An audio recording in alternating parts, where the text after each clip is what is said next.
What's up, my good people of the internet? Wake Up Call with Dan Tortora here with you every Monday through Friday from 9 a.m. to 11 a.m. Eastern Time, where sports truly meets that thing called life. You know that we are with you around the world, up and down the East Coast, the Midwest, the West Coast, and all around this spinning rock that spins around the sun every single year. We have this youtube.com/wakeupcalldt channel, as well as facebook.com/wakeupcalldt, and on wakeupcalldt.podbean.com. Monday through Friday from 9 a.m. to 11 a.m. Eastern Time. Once the shows go live, they jump into the archive on Amazon Music, Audible, iHeartRadio, iTunes, and Apple Podcasts, MixLR, Spotify, TuneIn, as well as Player FM, Podbean, Podvine, YouTube, Stitcher. So many places to find Wake Up Call with Dan Tortora. So however you connect with us, however you download us, keep us, save us, make sure you follow us on these podcasting platforms, and you can download our shows, our episodes for free. So make sure that you do that. Thank you so much for the support that you have given us throughout the years here on Wake Up Call with Dan Tortora. We have some huge news, folks. My company, Dan Tortora Broadcast Media, turns 11 years old tomorrow. 11 years old tomorrow. We are less than 24 hours away from turning 11 years old. We started this company officially. We were created as an LLC on July 20th, 2012. And so tomorrow, July 20th, 2023, will be our 11-year anniversary of Dan Tortora Broadcast Media, which has many products now. We have Wake Up Call with Dan Tortora for sports.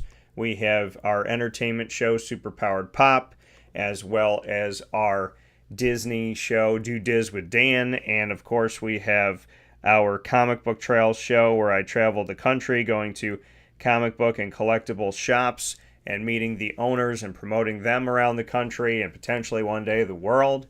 And we have Two Mics No Filter, our dating, relationship, and kind of talk about everything, his and her opinion show. So, Wake Up Call with Dan Tortora, Superpowered Pop, Comic Book Trails, Do Diz with Dan, Two Mics No Filter, and everything else we've done with Dan Tortora Broadcast Media, celebrating 11 years tomorrow. So we're going to be doing something really special on the show. I'm ecstatic that Papa Joe's going to be with me, because it's ever so fitting, as he's been extremely supportive of everything that I've done, and he's been a fantastic another dad in my life, and I can't thank him enough for his love and his support. So we're going to have a very wonderful broadcast tomorrow morning as my company turns 11 years old. And I can't even believe that. I can't. I feel like it started last year.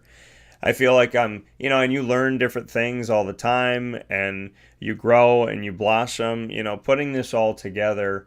And there's friends that have helped along the way. And, I got to shout them out. I got to shout out Mark. I got to shout out, a lot of people. There's Mark and Mark with a C, Mark with a K.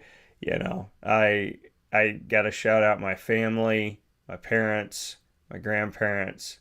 Of course, G-Mama helping me along the way, Grandpa Bill, and, there's so many wonderful people, and we're going to spend a lot of time with it tomorrow, and I'm ecstatic. I really am. So I couldn't be happier.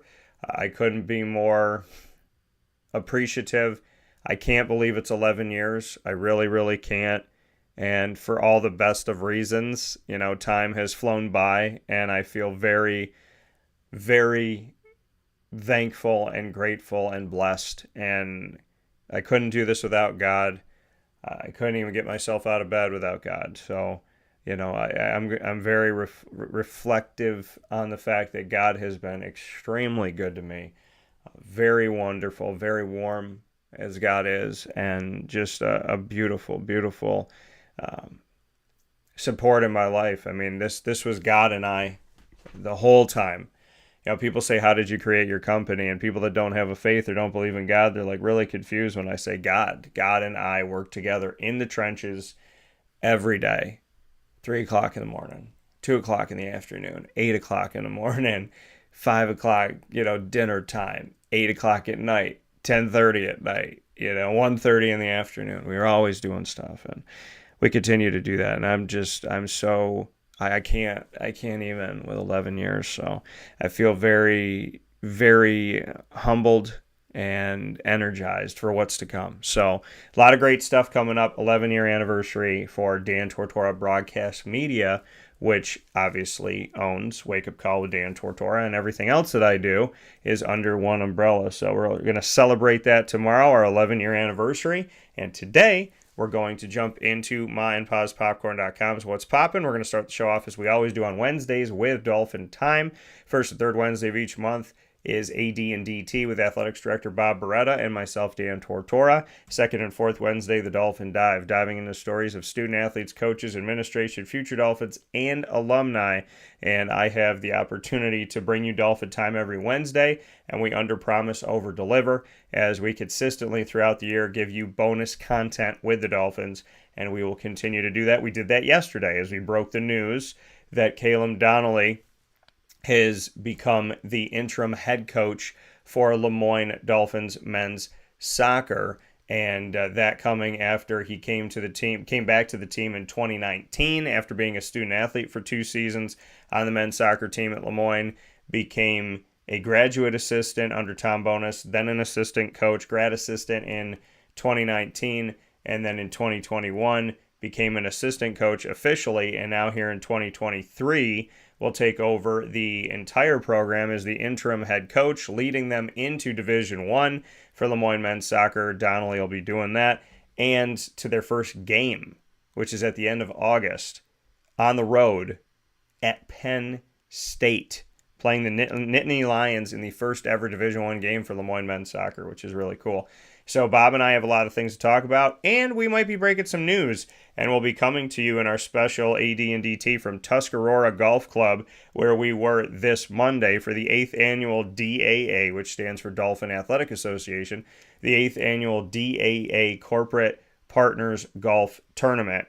And I got to golf there with my father, as well as Mike and Pat, so a big shout out to them. And so we'll bring you our show from the awesome digs at Tuscarora Golf Club. You get to see us sitting on the patio with these beautiful views behind us to have some fun this morning. It looks like we're broadcasting a PGA event, which I thought was really cool. So you'll see that in just a moment here. And then in hour number 2, for the majority of that hour, you're going to hear from Jamie Tremble. Jamie Tremble is a 2024 tight end coming from Wesleyan School in Norcross, Georgia. He is committed to Syracuse, and he is fully committed to being in orange and blue in 2024. He is the younger brother of Tommy Tremble, who is in the NFL with the Carolina Panthers, still under his rookie contract, and his father also played ball.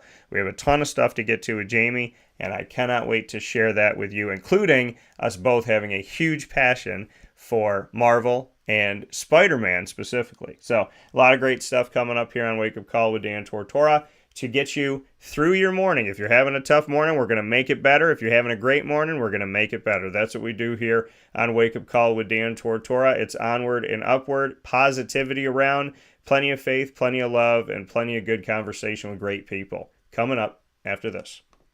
Carvel DeWitt, it's what happy tastes like. Do you know why? Because we make ice cream. Creamy, rich, flavorful ice cream. Not yogurt or iced milk like some of our competitors. Ice cream. Fresh, by hand, daily. For the calorie conscious, we have something new for you. Our new Carvelite. Same great flavor, creaminess, and texture of our regular ice cream with only 35 calories an ounce. So whether you want an ice cream cake, flying saucer, dasher, carvalanche, hard or soft ice cream, we will satisfy your craving with our fresh, handmade regular or new Carvelite ice cream. Carvel DeWitt. It's what happy tastes like. This is Jimmer Sikowski, owner-operator of Chick-fil-A Cicero, 7916 Brewerton Road in Cicero, right in front of the Home Depot.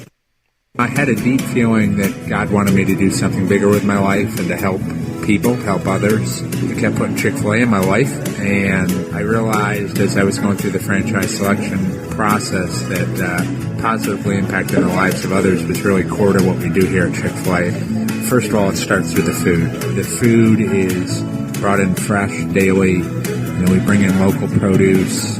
We prepare to order in the kitchen. We hand bread our chicken. We hand spin our milkshakes. It's great food. It doesn't taste like fast food. I think the second thing is the way people feel when they come in a Chick-fil-A restaurant. It's different. We try to treat people with intentional kindness here.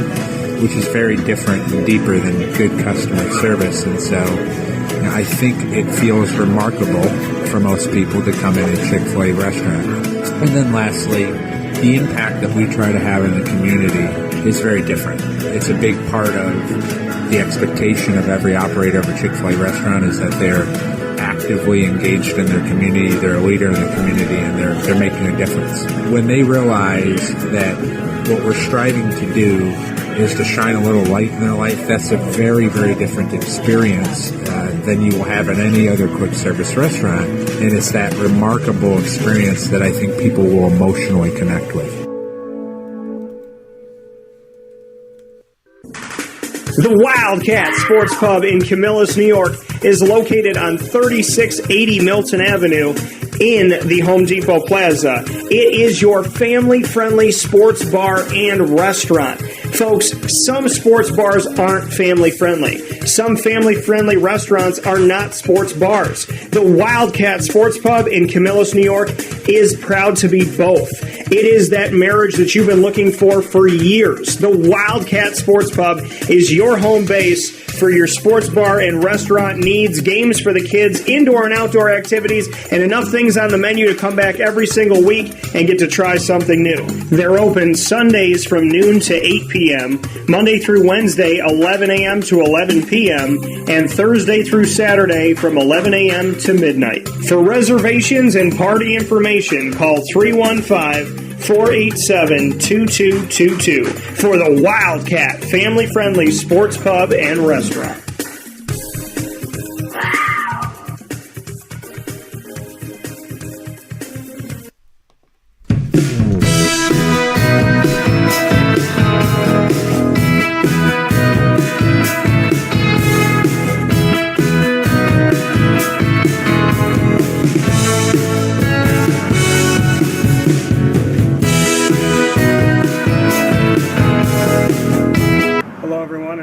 Here to a very special AD and DT with Athletics Director of LeMoyne, Bob Beretta, the AD, and myself, Dan Tortora, the DT, coming to you exclusively on Wake Up Call with Dan Tortora every first and third Wednesday of each month. This time we're coming to you from Tuscarora Golf Club, where we just had our DAA, for obviously counting for the Dolphins there, the Dolphins Athletic Association, the DAA Corporate Partners Golf Tournament, the 8th annual, and we just finished it up on this extremely beautiful day in Central New York. So Bob, how are you? I'm outstanding, Dan. Thanks for being here today. Absolutely, yeah, thanks for having me. So we had a good time. My team finished under. Yeah, that's impressive.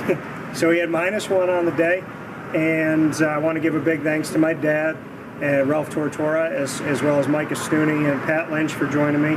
And, you know, I mean, for you, this is always a great time for the corporate partners to get together, and so many faces and logos that we see around campus to get to meet each other and mingle and obviously support LeMoyne. Yeah, you know what I love about it, Dan, and you've heard me say this many times, I consider LeMoyne Syracuse's hometown team, and we're about community, and this event is about community. We had 27 foursomes here, maxed out the number. We had some friends that have come back now after some time away for various reasons, and it's about community. This event is about community. We bring in national brands, so there's folks from Barnes & Noble and Pepsi and some other national brands, and yet we have, you know, the local businesses that are so important to us to be part of this, you know, the local fixtures in the community. So to me, this is a great opportunity to bring everybody back together again, celebrate LeMoyne, celebrate our great community here in Syracuse, and it's just a beautiful day at a country club that is just has a long tradition in this region, obviously, and a long tradition of partnership with LeMoyne College. And we're grateful, blessed that they would have us back for the 8th straight year, and we could not have been more blessed with the weather that we had today. It was outstanding. Yeah, I mean, I know that for the 2 years that I've done it, you know, we have had immaculate weather, just absolutely beautiful. I remember last year, I had to come from Pennsylvania in the morning, and it was raining, and it was ugly, and it was gray, and I pulled in here, and it was just sun all day. Yeah. And it's almost like God was like, no, not here. Yeah. Just pushed all the clouds away. So we had definitely a wonderful time out here, and it's amazing what a year will bring, because now, you know, around today, I'll walk by and you've been answering so many questions about Division I. People are excited. They want to know how's it going to work, what's going to happen with the postseason. These matchups that we're going to have. We can say that men's basketball is opening at Georgetown, which we announced, and men's soccer is opening at Penn State. Spoken with a bunch of the coaches in our Road to D1 series here on Wake Up Call with Dan Tortora, and the St. Bonaventure, Niagara, Canisius, those names are coming up, Albany's, and so there's a lot of excitement. There really is, and that's fun. It's fun to get out. We've been talking about this for a couple of years, and really the focus last year where people were asking, is this going to happen? What's going on? We haven't heard too much about it recently. We heard about it, and now a year later, it's real. And yeah. I think even though we made the announcement back in May, people were still a little bit skeptical whether this is going to happen or not. And as we announce our opponents and our schedules, it becomes more and more real. Yeah. As we announced the men's soccer game, as you broke that news against Penn State as our opener, that's real. And people can almost touch and feel that. Last week, I know you broke the Georgetown news on the men's basketball side. That's real. That's a real opponent. And people certainly here familiar with the Syracuse-Georgetown rivalry. And now, hopefully, there'll be a Georgetown-LeMoyne rivalry. The oldest Jesuit institution against the youngest Jesuit institution. So as we are fortunate enough to announce more and more of these schedule alignments, I think people are going to continue to get excited, and we're going to build momentum into our opener. We have some creative ways that I think we're going to be releasing our schedules in the coming weeks, and we want to maintain that positive flow of energy and keep people kind of on the edge of their seat wondering who we're going to announce next in what sport. Yeah, like you said, when we look at, Penn State, the Big Ten, and their history, and just what that logo, what that name means to so many people around the country, around the world, and then you look at Georgetown, and I said it's not a tough sell for people in Syracuse because the majority of people living in Syracuse, Central, and Upstate New York are not fond of Georgetown. So I said this is kind of an easy sell, and then you and I, with a lot of the ideals and the things, morals and values that we have that are in line with each other, and my company with LeMoyne, we talk about the United States, and it's not that you're playing Georgetown, it's that you're playing Georgetown in the nation's capital of Washington, D.C. on election night, which is, there's no better stage to say welcome to D1. Yeah, that's pretty patriotic, and I'll break one other patriotic news here today on the show. One of our opponents that we'll announce in the men's basketball arena eventually will be Army. We'll be going down to West Point and playing down there in December. So hopefully I didn't get ourselves in a whole lot of trouble. I think the people at West Point might give me a little pass on that if we announced it prematurely, but we will be announcing that down the road as well. And there's games like that in all of our sports. So the other part, Dan, that's really important is the engagement opportunity. I know since we announced the Georgetown matchup, our advancement folks are already working on an event that we're going to have in D.C., kind of a LeMoyne and D.C. event that night, the night before the game, and then maybe something that night as well. And that's what athletics can do. And we talked about that. We talked about the value of elevating the profile of the entire institution, but also the engagement factor. And we were very much concerned about that New York metropolitan footprint, and the NEC allows us to compete in that space 35, 40 times a year. But then as you get creative and you think about the non-conference inventory, we can go down to D.C. and engage with D.C. alums and people that are fans of LeMoyne down in there. We didn't have a reason to do that before, and that sounds terrible. There's always a great reason to, but you need a rallying point, if you will. And to me, athletics can provide that rallying point. It's doing it right before our eyes, and we see the profile of this institution being elevated every day, and athletics can do that. And again, I've always said not the most important part of an institution, maybe the most visible.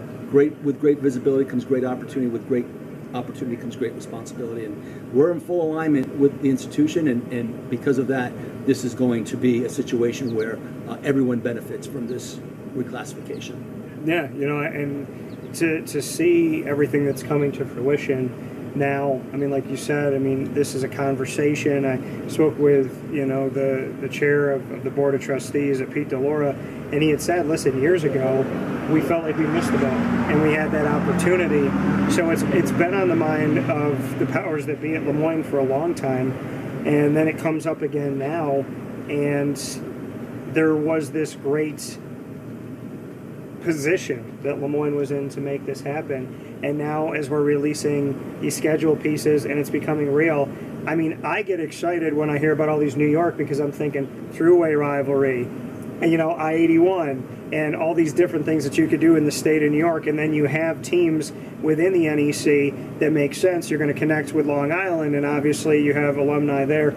So there's so many different pieces to going D1, and I was talking to some of the coaches. I said, obviously you want to win every game, every match, every meet. At the same time, as you transition and you grow, and there might be, obviously the reality of growing pains, LeMoyne is not shying away from making this one of the most entertaining upcoming years that maybe we've ever seen at LeMoyne, because when you see these schedules, folks, the entertainment value is through the roof.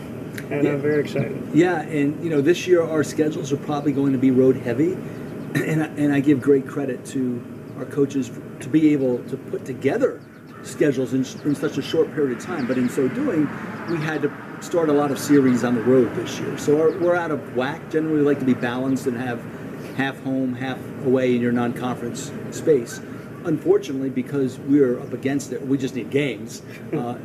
Most cases, we're going to start our non-conference series on the road, but that means next year is going to be a very home-heavy season, and these schools that we're going to visit, that you're going to see us release in the future, that are non-guarantee games, they'll be coming back to Syracuse, and it'll be exciting, And I know we were really fortunate here. Everything had to align at the proper time, and this is a bold initiative on behalf of the institution, but we have the right leadership in place. Pete DeLora as the board chair, Bob Recletus, his predecessor, those are bold visionaries. Yeah. Our president, they don't come any more bold and any more visionary than Dr. Lemura.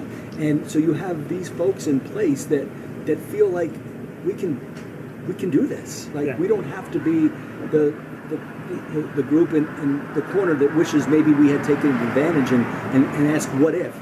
Instead, we've committed to this head on, and that's a great tribute again to our leadership. It's full alignment. It's not just the board chair, Pete DeLora and Bob Recletus. It's the entire board of trustees and our presidential leadership. That team is on board from all of our VPs. So it takes a full community and alignment with all of your leadership to make this type of move. And I just happen to be the mouthpiece for it. I'm very much in favor of it, but really it's a move that starts at the very top, and it's the board of trustees, it's the president, and hopefully we can work together to create something very special. Yeah, and with all of the pro sports programs going to be able to compete in the NEC except for men's lacrosse, but we were told there is a plan. Yeah. Do we have any update on their hopeful plan? Yeah, so I've had some communication with Commissioner Noreen Morris of the NEC here recently, and she does have a plan. It's been outlined, it's been detailed, it hasn't been announced. It's a little complex. It involves a couple of different conferences and working with some other members as associate members. But there is a plan in place, and hopefully before the summer's over that she'll be in position to announce that. Yeah. That her intent is to bring men's lacrosse back as an NEC sponsored sport in the 25 season. So not this spring, but next spring. Yeah, which we can be really excited about. And I mean, how can you not enjoy all of this good news, all of the excitement that is to come, and be sitting out here with the sun behind us? And I'm just happy. I've never had a day on a team where I've been under, ever. And so to be a part of it, and I got the birdie on the longest putt that we had today. And that is not an ego thing. That is me telling people I'm very happy. All my friends that I've known for many years, they're like, no, you didn't. But I did. So yeah. I'm happy to do it. But I mean, today was such a fun day to get back to it, to be here at Tuscarora, and to just, see everybody interacting. The food is awesome. The experiences are awesome. There's so many different challenges that we can have out there. You were out on the putting green today, and Bob had that job where he could not have a bad golf day. That's right. And that is by far one of the smartest moves you've ever made. Yeah, that's my place. It's my third corporate golf tournament at LeMoyne, and the third time I've manned the putting green. So I enjoy it. It gives me an opportunity really to see everybody that comes through. I get a chance to talk with everybody a little bit. It's really important to me that if people don't know who I am, to at least be able to put a face to the name, and hopefully, really most importantly, it gives me an opportunity to thank everyone. Yeah. Because everyone here is supporting LeMoyne. Everyone that's participating today supports our athletic program and our student athletes. So I enjoy it. It's one of the days I look most forward to each year because it gives me a chance to say thank you, to share our gratitude, and to build on our relationships that new and existing, because this is a relationship, this industry, and this enterprise, you can only succeed with the help of a lot of people. And I can say this too, being around college football, despite this not being a college football event, I think you had better gifts for us than a bowl game. Yeah, it was good swag. Yeah, good swag. We take pride in the swag that we gave out today. We kind of went a little different. Rather than give out a lot of clothing, we gave out some high-end coolers, personal LeMoyne coolers, and backpacks, LeMoyne backpacks, and LeMoyne hats. So we feel like people leave here and they feel like, hey, we want to go back again. Yeah. And that's important to us. I mean, I think it's important for me to wear this LeMoyne backpack around different places, campuses, on hills. You know, there's places to put it out there and definitely showcase it. But this has been such an amazing day. I want to thank everyone that's a corporate partner, and I want to thank you, Bob, and your entire team, and Gianna for all the work that she does, Gianna Dixie, for putting this together. This event, to me, it continues to get better. It continues to progress forward and onward and upward. And I had a great time last year. Couldn't wait to come back again this year and to see everything, and, you know, to see the wake-up call logo when you walk in, you know, and to have my dad here. I mean, there's moments like that where I get choked up, so I want to say thank you to you for that. Yeah, thank you for your support. And you're right, all of our corporate partners, we hope that they feel part of what we are, you know, part of our community, part of what we're building. And for you, Dan, you've been with us from the start, and since I've been here at LeMoyne, and it's really important. You know, partnerships they need to be partnerships. They need to be both ways, and it's really important to us that while we're grateful for what people give to us, that we hope that we can provide excellent value in return. And some of it is the camaraderie, right? The friendship, the relationships, and that's what today is all about. I mean, people just really like being back together again. On the course, spending 4 or 5 hours together, having a great meal to kick off, a great meal in the evening. The people here at Tuscarora are just fantastic.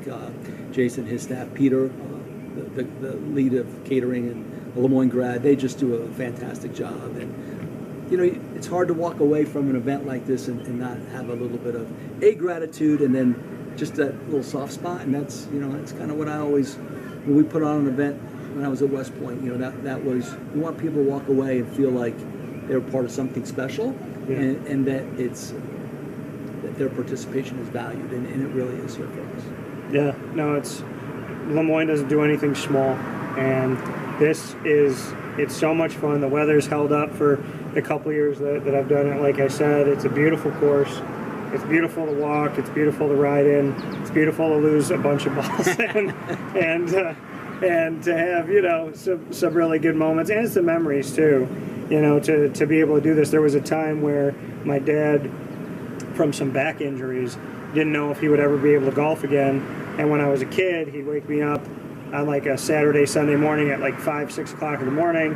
I didn't want to go outside. I didn't want to golf. I grew up playing basketball, and I look back to those days, and when we didn't think that maybe we could go out there together again, I felt bad that I didn't appreciate those moments enough. And because of events like this, and because of what you do here for this, you know, corporate partners tournament, this golf tournament that we have, to give this opportunity to my father and I really means a lot. Yeah, and I love to hear that. You know, we love to be able to bring people together, bring community together, bring families together, and it's all part of who we are, right? Again, I consider LeMoyne Syracuse's hometown school, and I feel like people have generally positive vibes about our college, about our athletic department, and just because we're growing a little bit, it's not going to change. It's still, we're never going to lose our identity. We're never going to lose our way.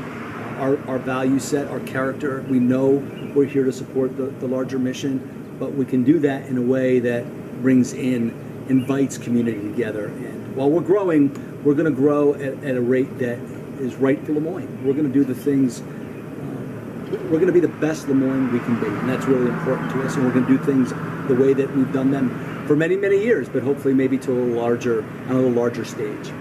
Growing with purpose. That's what I hear.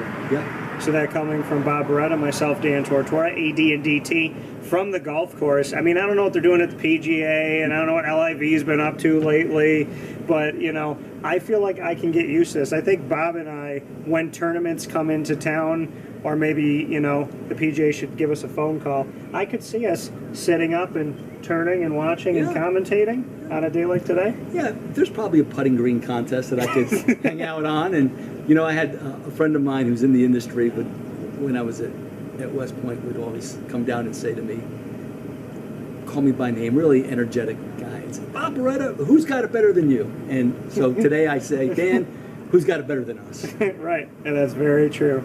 And for Central and Upstate New York and Syracuse, who has it better with now you having this wonderful opportunity to see LeMoyne step into a piece of their history that has never happened before, and the beauty and the majesty of being able to witness history. We love to see you at the pool. We would love to see you on the courts and the fields and the tracks of life, because this is going to be a monumental moment. It's fast approaching.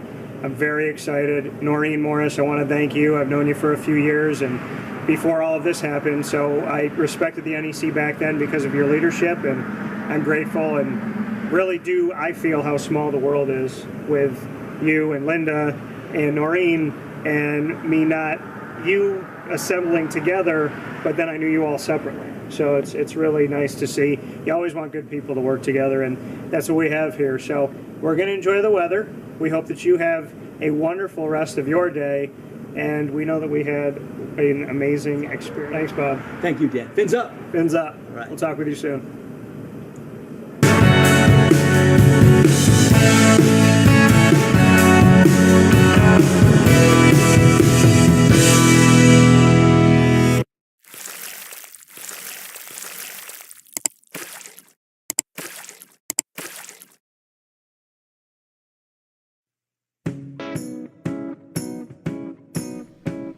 In these unique times, there are those in our community that give us a sense of normalcy and positivity. Pizza Man on 50 Oswego Street in Baldwinsville has been here for you for over 35 years and is here now.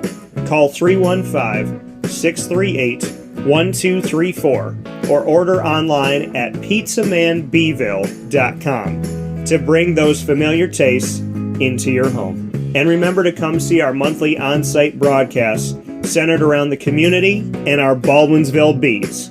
Pizza Man in Baldwinsville. Any way you slice it, they are always here for you.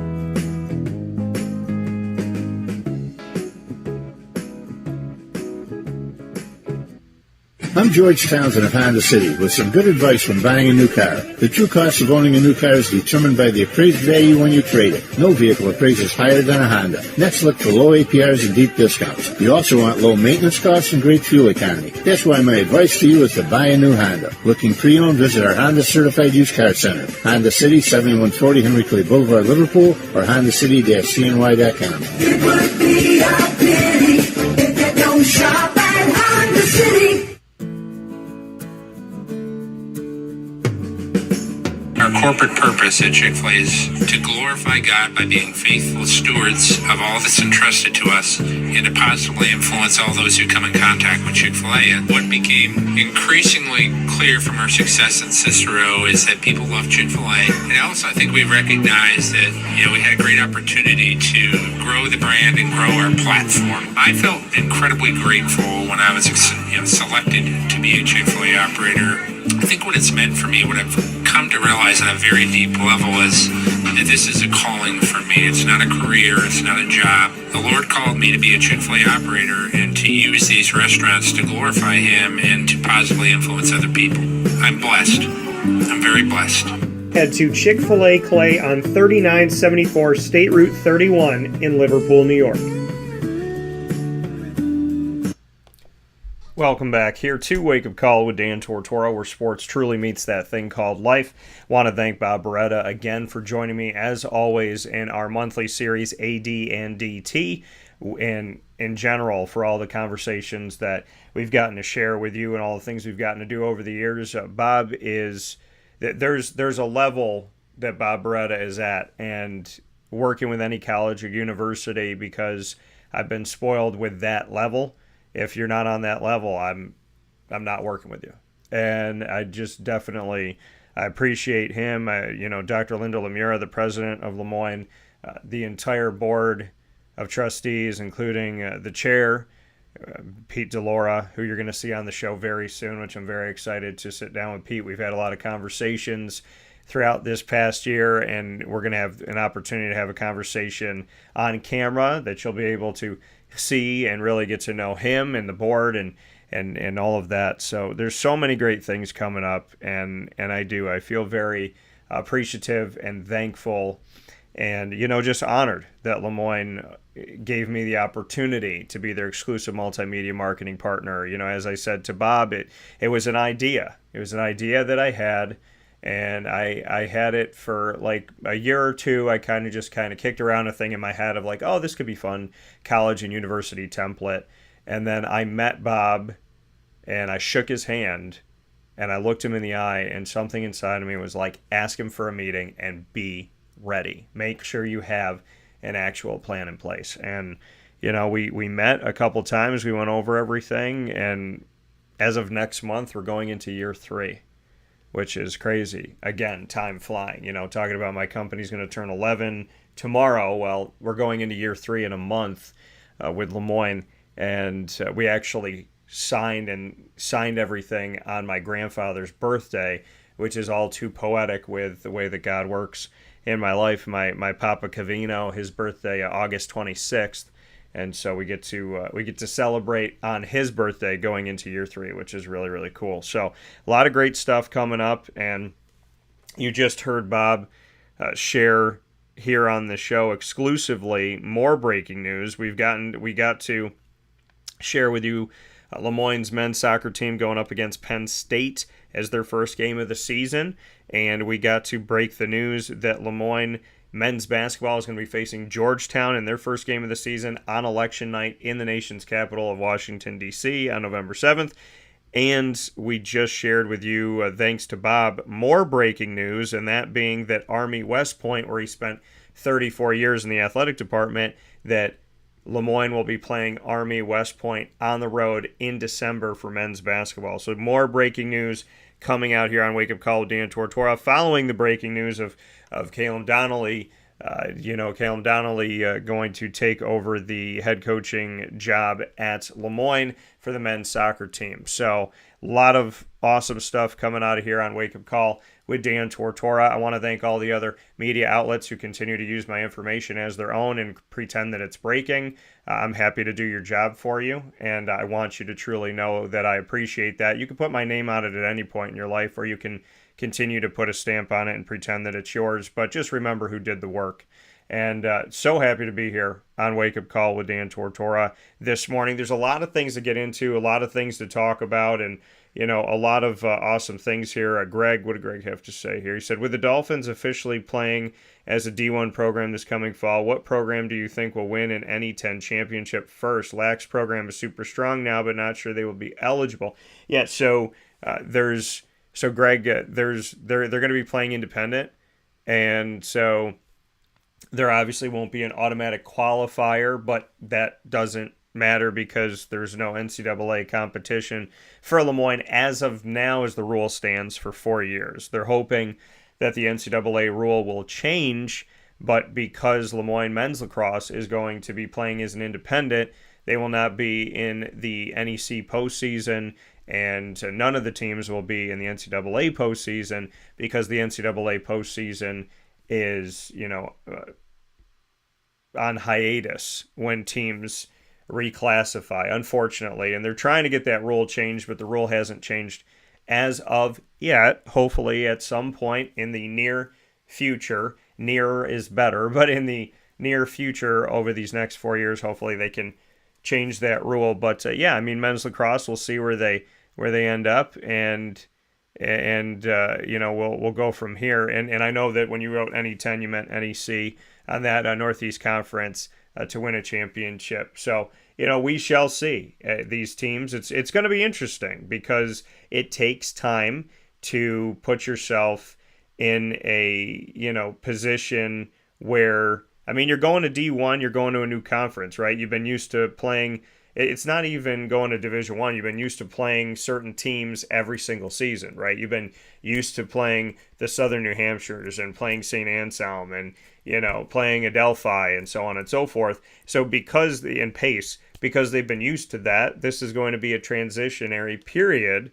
I think Mary Grimes has done great things with women's basketball over these first 2 seasons. She's been to the NCAA tournament both years, and they were the number 1 seed in the NEC in their division last year, and they hosted, in the Northeast 10, and they hosted the Northeast 10 tournament, women's basketball did. So I think Mary's got women's basketball in a fantastic place.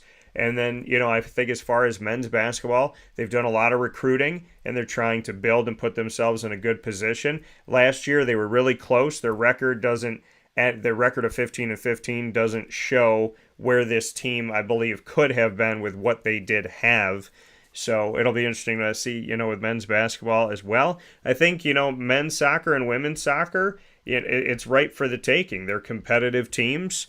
And Yaro Zavaslan, who's took over as an interim head coach and became the official head coach. We got to break that last season. For him to be leading women's soccer, I think is a great place for LeMoyne to be in. And now to have, Coach Donnelly taking over here and having an opportunity to lead the men's soccer team after playing on the team, being a grad assistant and an assistant coach on the team under Tom Bonus, I think that sky's the limit for them too in their competition, and we'll see where that ends up. And I'm hoping for a fantastic interim head coaching year for Coach Donnelly. So there's that. We look at swimming and diving, and men's and women's swimming and diving. Coach Adam Zakowski has had his student athletes go up against people from different divisions, so that's huge. We know that cross country and track and field with Robin Wheelis, he has put his team in meets where they were going up against different divisions. So I think that it's not going to be foreign to them. And, so a bunch of these Olympic sports have competed against people from different divisions, have gone into NCAA situations where they're going to be tested beyond what maybe people would think they're typically used to. So I think that there's a lot of teams that can be effective, and you never know, because this is new ground in reclassification and realignment. You don't know. We could see any one of these teams rise up. I hope that they all do. And, I hope that we have a fantastic and competitive season for every program on the Heights at LeMoyne, because they're tremendous student athletes. They have incredible stories. And, I have a lot of respect for the leadership. And I'm excited for so many of these coaches to have the opportunity to move into Division I. Some of them, thinking that they were never going to be a Division I head coach. And now they have a very special opportunity and blessing to go out there and rise to the challenge. And I'm really excited for that. Tracy Roman with softball, of course, Scott Cassidy in baseball. There's an expectation. I think there's an expectation definitely with baseball to do well in Division I because of their history, because they were a Division I institute, a Division I program.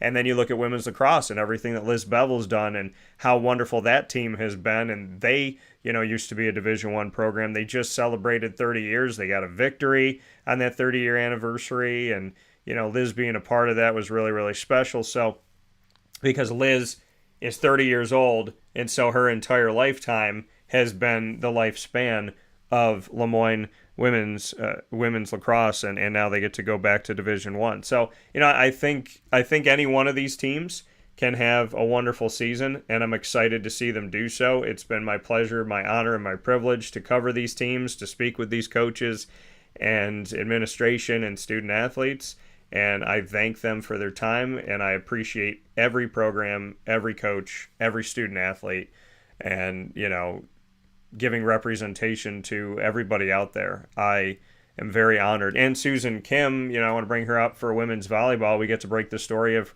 her hiring recently here, and I know she's excited, and she's had experience at the high school level, at the Division I level, Division II level. She's been all over, and now she has an opportunity to lead LeMoyne into. I was going to say Division I and LeMoyne at the same time. Lead LeMoyne into Division I. So Susan Kim, I mean, that's another ace in the hole in my opinion of a hiring for a coach. So this is going to be exciting. I can't wait. I'm going to enjoy all of my summer because I want to enjoy and appreciate every day, and I do.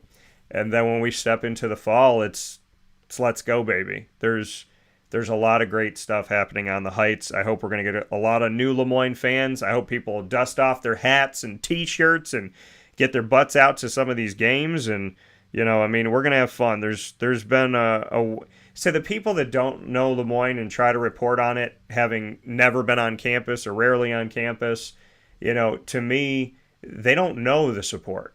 They don't know the amount of people that show up in a rainstorm for a lacrosse game. They don't know how many people show up for, men's and women's soccer, and how incredibly electrifying the environment was for the men's and women's doubleheader where they featured the Baldwinsville Bees band, and it was just an awesome event put on without a hitch. Everything looked great.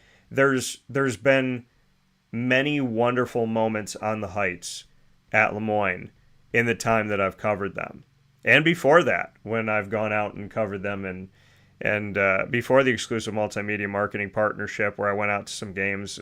There's some really good coaches, some really, really incredible student athletes, and the leadership is the best you can get. So I think it's more than easy for me to say that LeMoyne is going to go out and fight, and it may not show up in the win-loss column every single time, but the Dolphins are for real. This decision came with a lot of discernment, and I have to give them kudos on the entire planning, vision, and just point by point attention to detail that they've taken to get to where they are. And I love that they're in the NEC because I knew Noreen Morris before I knew Bob and Linda. And so I'm so happy that they're working under a commissioner such as Noreen, because she's just, I've been so honored to talk with her about the NEC in the Commissioner Corner series that we've done over the past few years. And she's a pleasure to have. And she's been so open about sharing information and the vision of the NEC in the past. And it's been really wonderful for me to get to see her in person, because she came up for the official press conference of LeMoyne going Division I.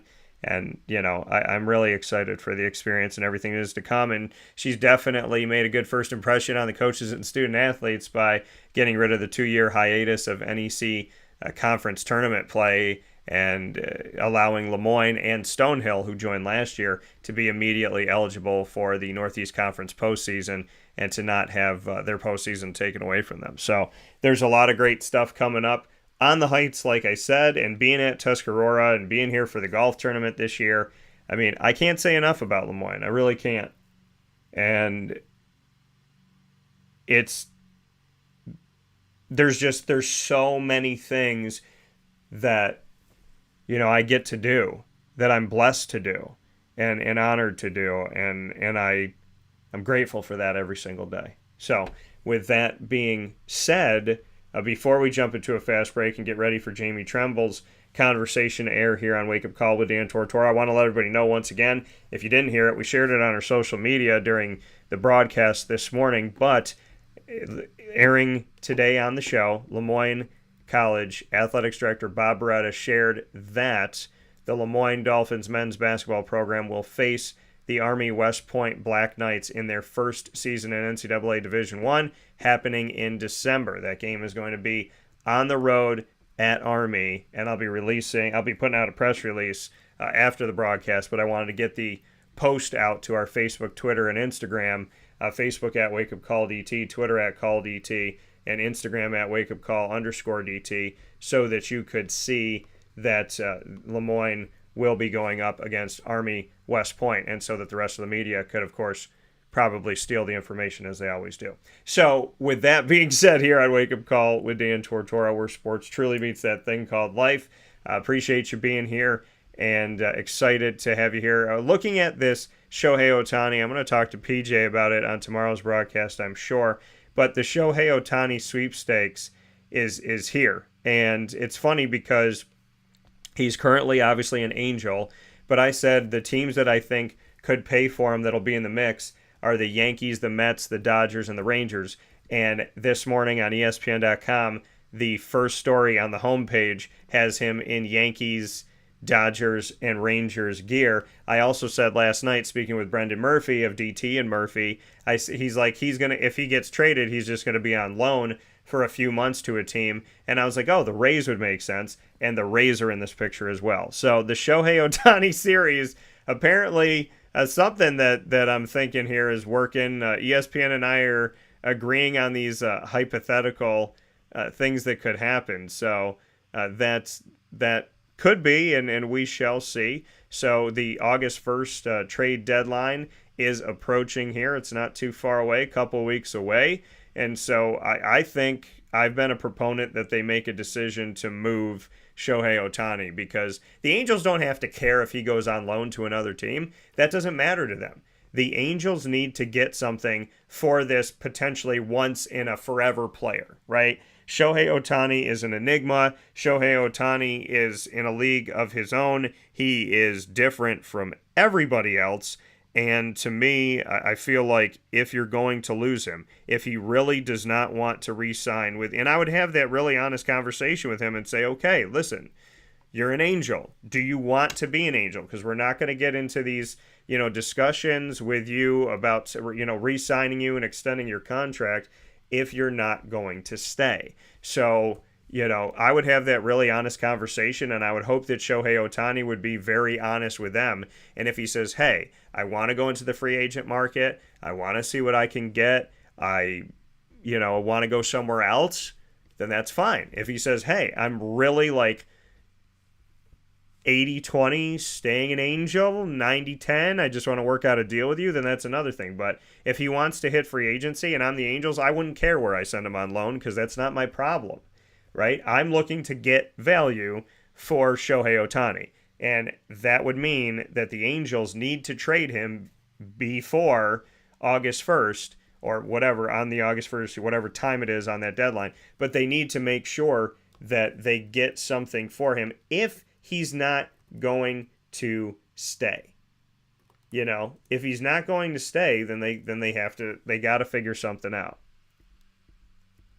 Because to let this man go for nothing would be awful. Now, the trade deadline for Major League Baseball is at 6 p.m. Eastern Time. I just wanted to check this here. And so it typically had fallen on July 31st at 4 p.m. Eastern Time.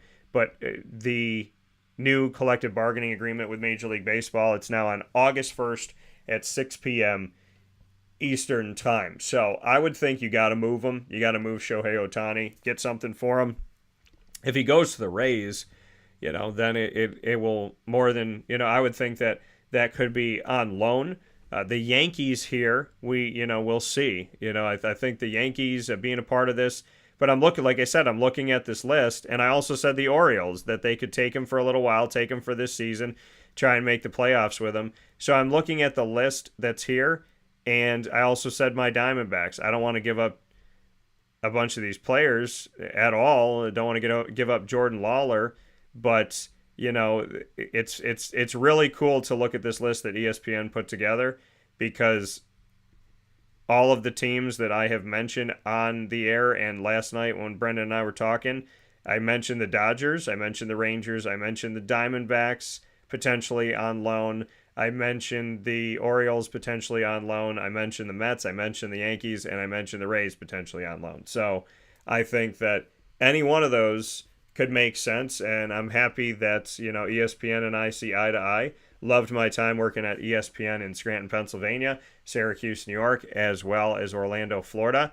And I want to thank ESPN and the affiliates for giving me the opportunity to bring what was called the Dan Tortora Show at the time to the air. So much appreciation to ESPN for that, and I will always appreciate, all my stops on the road and the things that I learned from them. So very, very much thankful for those moments. But yeah, it's cool to see that ESPN and I have the same list. I mean, they added the San Francisco Giants, but beyond that, we have exactly the same list of where I think he could go long term and where I think he could go short term, which includes my Diamondbacks. So I'm actually going to put something up here on Wake Up Call with Dan Tortora's Twitter account at CallDT of where do you think Shohei Ohtani ends up long term? Where do you think he ends up on loan? I'm going to put a bunch of different things out there and see what people have to say. So definitely excited for that to go down as we get set for that. And like I said, we're going to be talking Major League Baseball with Papa Joe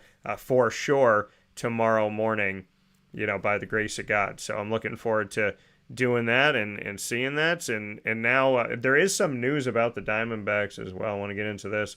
Major League Baseball is taking over the broadcasts of Arizona Diamondback games. A bankruptcy judge approved Diamond Sports Group's request to shed their contract with my Diamondbacks, prompting Major League Baseball to step in, beginning with the team's game against the Braves on Tuesday. So, I believe yesterday, because this was written in the afternoon. Alden Gonzalez from ESPN, a staff writer, appreciate him for this news here. So, we look at this. Took over the San Diego Padres broadcast at the end of May. Major League Baseball did. They're also going to take over the D-backs games. They're going to be available blackout free through the streaming service MLB TV, and will provide a linear cable option on different channels through Cox, DirecTV, Spectrum, and Comcast Xfinity.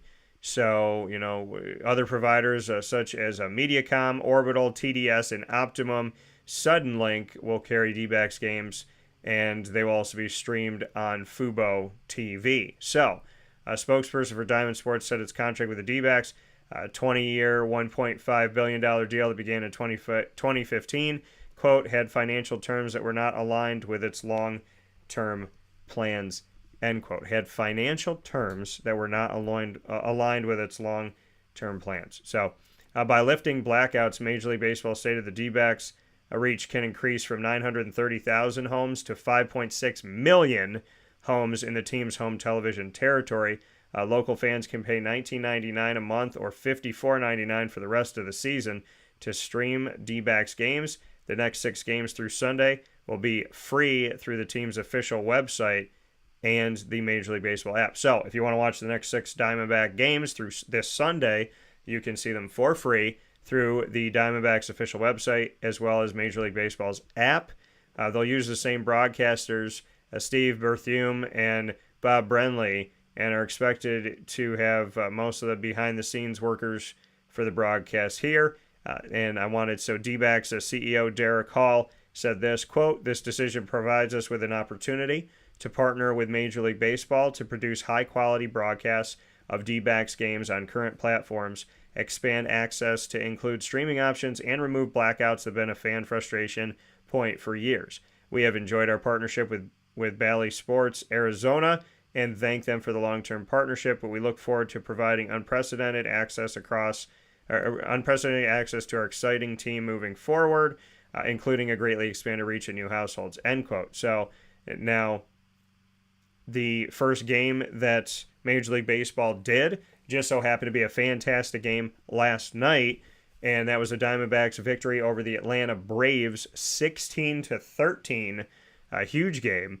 And there were some glitches, which had closed captioning being locked on during the first hour, and hopefully they'll get all that stuff corrected. Diamond Sports Group Sinclair subsidiary that is under the name Bally Sports filed for Chapter 11 bankruptcy on March 14th. I believe I brought that up here on the show. It shed 2 of its 14 Major League teams, so it must be trying to get through bankruptcy and stay afloat that Bally Sports is getting rid of some of these teams. So the Diamond Sports Group wrote in a statement that it anticipates, quote, making all rights payments for the remainder of the MLB teams in our portfolio through the end of this season, end quote. Diamond Sports took on more than $8 billion in debt when it purchased the regional sports networks for 42 teams across Major League Baseball and the NBA and the NHL in 2019, and struggled to maintain sustainable business as the rate of cord cutting increased. And Diamond Sports continuously stated that it needs additional streaming rights. It has the streaming rights to only 5 of its MLB properties in order to prop up its Bally Sports Plus app and get more revenue. And Major League Baseball has been adamant against providing more rights to a company that thrust itself into this position in the first place. So, understood. And D-backs and Diamond Sports scheduled for a hearing on June 29th, but it was pushed back 2.5 weeks, quote, due to ongoing and positive discussions toward finding a solution, end quote, which came from Hall and Diamond Sports CEO David Preslack, which they wrote in a statement. So, in Tuesday's court hearing, Diamond Sports attorney Andrew Goldman said the two sides were not able to reach an agreement, and so now Major League Baseball is taking it over, and the great thing about it is the games are going to be free through Sunday at least, and they're not going to be blacked out, which is a beautiful thing. So Major League Baseball has promised Bally Sports that it would backstop broadcast payments up to 80% in 2023, but that won't be the case in 2024, allegedly, setting up the possibility of several owners losing significant broadcast revenue at that point. Long-term, Major League Baseball believes controlling teams' broadcasting rights will be the best way to maximize revenue. That plan will continue with the D-backs. So Major League Baseball Chief Revenue Officer Noah Garden said in a statement, quote, as Major League Baseball has proven with the Padres, we're ready to produce and distribute games to fans, including Diamondbacks games starting today. While we're disappointed that Diamond Sports Group failed to live up to their contractual agreement with another club, we are taking this opportunity to reimagine the distribution model, remove blackouts on local games, improve the telecast, and expand the reach of Diamondbacks games by 4.7 million homes, end quote. So, Major League Baseball making it clear, hey, Diamond Sports Group failed to live up to what they agreed to in their contract. And when you break your contract, you fail to live up to it, well, then people have a right to move on and do what's best for them. And that is what Major League Baseball will hopefully do with the Diamondbacks and has been doing hopefully with the Padres and will continue to do where they need to do it. I just want my Diamondbacks games to be on television, and I want the team to be treated with respect, and I want contracts to be honored. Because what is life if a handshake and a signature are not enough? Legally binding. It used to be you shook hands, you looked somebody in the eye, and you lived by your word. Because as Floyd Little said, without your word, you're not really worth anything. Well, if that wasn't enough, you sign a contract. And when you sign a contract, you have a legal obligation to stay to that contract. And when you don't stay to that contract, there are legal consequences. And so I hope that things will get figured out here and that ultimately the fans don't suffer and the teams don't suffer as an organization and as players and managers and so on and so forth. I don't want to see anybody be put in a situation where somebody doesn't abide by their contract. I've lived in it. It's a horrible place to be. It's not fun, and it's terribly disrespectful. So I hope everything works out with the Diamondbacks, and I look forward to seeing what Major League Baseball is going to do. First game was great. Let's hope it continues. Here on Wake Up Call with Dan Tortora, we'll continue the show right after this fast break as we will be featuring 2024 tight end out of Wesleyan School in Norcross, Georgia, who has committed to Cuse, that being Jamie Tremble. Joining me right after this, where sports meets life. Hi, this is Amy from Mother's Cupboard, home of the Whole Frittata. We are open daily 6 a.m. to 1:30 p.m. For takeout orders, call 315-432-0942 and tune in to Wake Up Call with Dan Tortora for our monthly food challenge and try our Wake Up Call signature menu item available 7 days a week. Here at Mother's Cupboard, we are Central New York, and it's our honor to serve you. Ma and Pa's Kettle Corn and Popcorn Factory remind us that every day is worth celebrating. Find them at 201 Old 7th North Street in Liverpool, New York. Open Monday through Saturday in-store and all the time online at maandpaspopcorn.com. Serving our Central New York community and beyond, you can order all throughout the country at maandpaspopcorn.com. And remember to get your tins, which have in-store half-price refills forever. Ma and Pa's Kettle Corn and Popcorn Factory, available to you for fundraising and all of your events by calling 315-450-6272. That's 315-450-6272. Ma and Pa's Kettle Corn and Popcorn Factory. How corny are you? This is a special message from Merritt Brady, owner-operator of Chick-fil-A Watertown on 1290 Arsenal Street in Watertown, New York. Chick-fil-A for me has always been about the people. I think it starts with the strength and leadership of the Cathy family. It's just amazing to see a family-run business reach the altitude that they have. Second mile service is something that we embodied at my previous business, and the ability to make people feel like they're the only person at your establishment, that you are there to serve them that day and looking for those extra ways to make them happy, to anticipate what they need next is what makes me tick. And I'm going to have so many opportunities at Chick-fil-A to do that. It's one of my favorite things to eat in the world. My favorite application question or interview question when I'm interviewing is when I get to, have you ever eaten at Chick-fil-A? And a smile hits both their ears. You know, they can't even answer the question for a second. And when I see that, it's like, man, that's going to be a great hire. They already get it. They already feel it. They already know that we're different. The Chick-fil-A experience, it's a real thing. And then, of course, just our generosity and community involvement and making a positive impact in the lives of our team members, our guests, and the community in general, I think is really the secret sauce.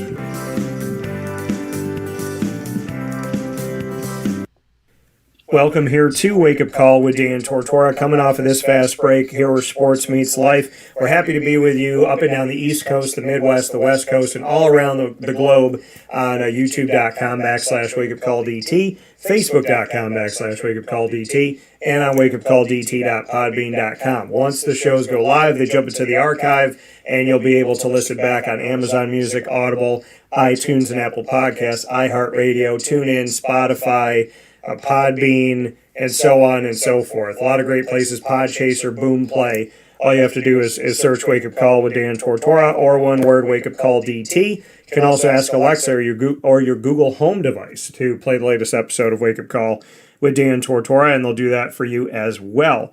I'm honored and privileged, as always, on the recruiting trail to be able to tell the stories of the wonderful student athletes that are realizing their dreams and working hard toward those aspirations and goals that they've had. And so today we get to feature Jamie Tremble, who joins me at tight end from Wesleyan School down in Georgia, down in Norcross, Georgia. So we have the opportunity to speak with him today and tell his story, which has resulted in him committing to the Syracuse Orange. So with that being said, let's bring in Jamie. Jamie, how you doing? I'm doing good. Jamie, happy to have you here. I mean, awesome to have the opportunity. We're talking a little bit off the air about Georgia. And like you shared, just like my second home of Florida, it's hot. It's toasty down there in these summer times. And as you go into the July and August and some of September, it's you have to honestly say to yourself when you open the door, I'm going to sweat profusely like I just ran for like 10 years. And then eventually I'll be okay. So how's the heat treating you down in Georgia? It's treating me all right. It's pretty hot down here. It's getting me all conditioned and stuff for summer, but it's great out here though. It's sunny. It's been it was raining the last few weeks, so I'm happy to get some sunshine in and go to the pool and stuff. So it's treating me pretty well. It's nice out here. So Jamie, you obviously can't teach height, and you have it 6'4". Just bring me into the growth spurt. I need to live through you. I'm 5'8". Okay, so my dad's 6 foot. I always look taller when I'm next to my dad. So when I'm next to my dad, I feel like people, oh, are you taller than 5'8"? I'm like, sure, why not? But my mom is 4'11", my dad's 6 foot. I ended up in the middle at 5'8". So I did not experience the growth spurt that you had. So was it a gradual increase, or did you literally go to bed and wake up a giant? I would love to know your story here. Yeah, so it was definitely a gradual increase. Me and my brother never expected to be tall. Like at max, maybe 6 foot is what like the doctor said when we were little. And he always said I was supposed to be like an inch taller than my brother. But yeah, they only expected us to be like 6 foot, maybe 6'1", because my dad is about 5'11" and a half, maybe 6 foot, and then my mom's 5'6", 5'7". And so when I was like little, I was always like a pretty tall kid, I guess you could say. I was always like, I think in like 5th grade, I was like 5'3", which was like pretty tall. Like, I was always like the tallest in my class. And then I think in 8th grade, I was still like pretty averagely tall. I was like, I think like 5'11", maybe 5'10", 5'11". And then freshman year, I grew to like 6 foot, 6'1". And then after, like during my sophomore year, I grew like another 3 inches, and I was like 6'4". And yeah, now I'm like 6'4", 6'4" and a half. So it was definitely a gradual increase and a surprise, because my uncles and stuff are tall. My grandpa's like 6'4", 6'3".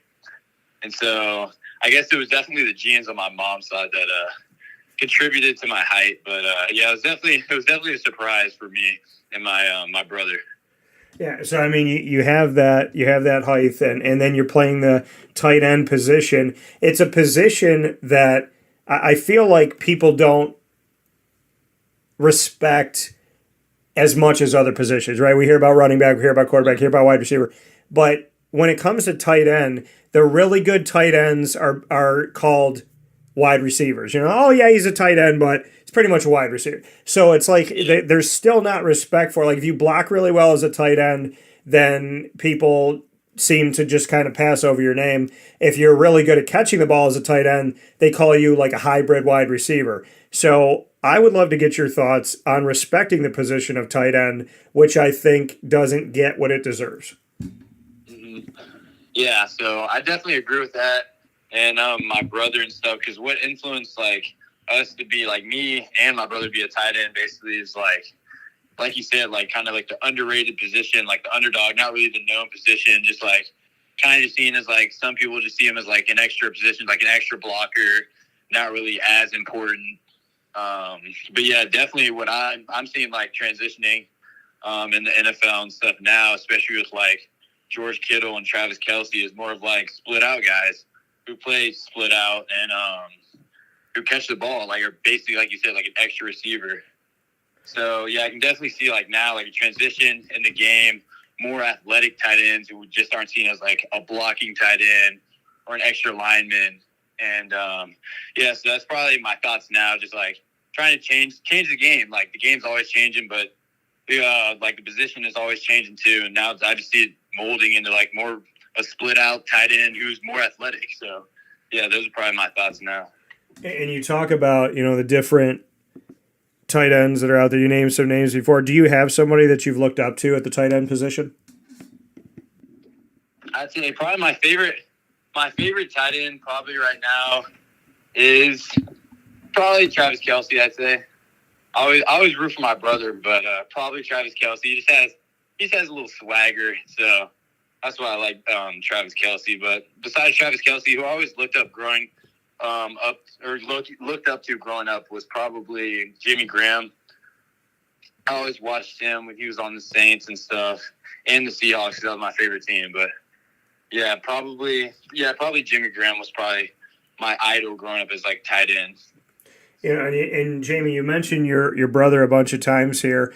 For those who don't know, just kind of share with us his story, because, you know, from your conversation, obviously you guys are close, and you know you've appreciated this position together. So I'd love to hear more about, you know, your brother and kind of the story that he's gone through and how he's positively affected your life. Mm-hmm. Yeah, so me and my brother, we're definitely boys now. He used to bully me a little because I was the little brother and he was the older brother, and we're like 5-6 years apart. But yeah, we definitely molded our connection a lot more now. and he gives me a bunch of advice because when he was in high school, he made the decision to be tight end, I think, his sophomore year because he was a receiver, I think, his freshman year. And then, he just told me, like, he at first, he was, like, kind of an undersized tight end, I guess you could say, because going into college, he was, like, 210, 215 as a tight end. And everybody, like, back then, like, 5-6 years ago or whatever, nobody thought he was going to be, like, this, like, walk-in play guy because he was only like a 3-star recruit coming out of high school. And he was going to Notre Dame, and all, like, the two other tight ends that were in his class were, like, all 5-star or whatever, and they were supposed to be the next big thing.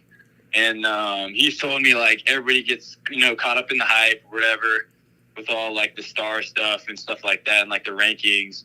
And he was, like, especially at tight end, 'cause he was, like, a lot of, like, teams back then, like, they just wanted, like, the fat blocking tight end.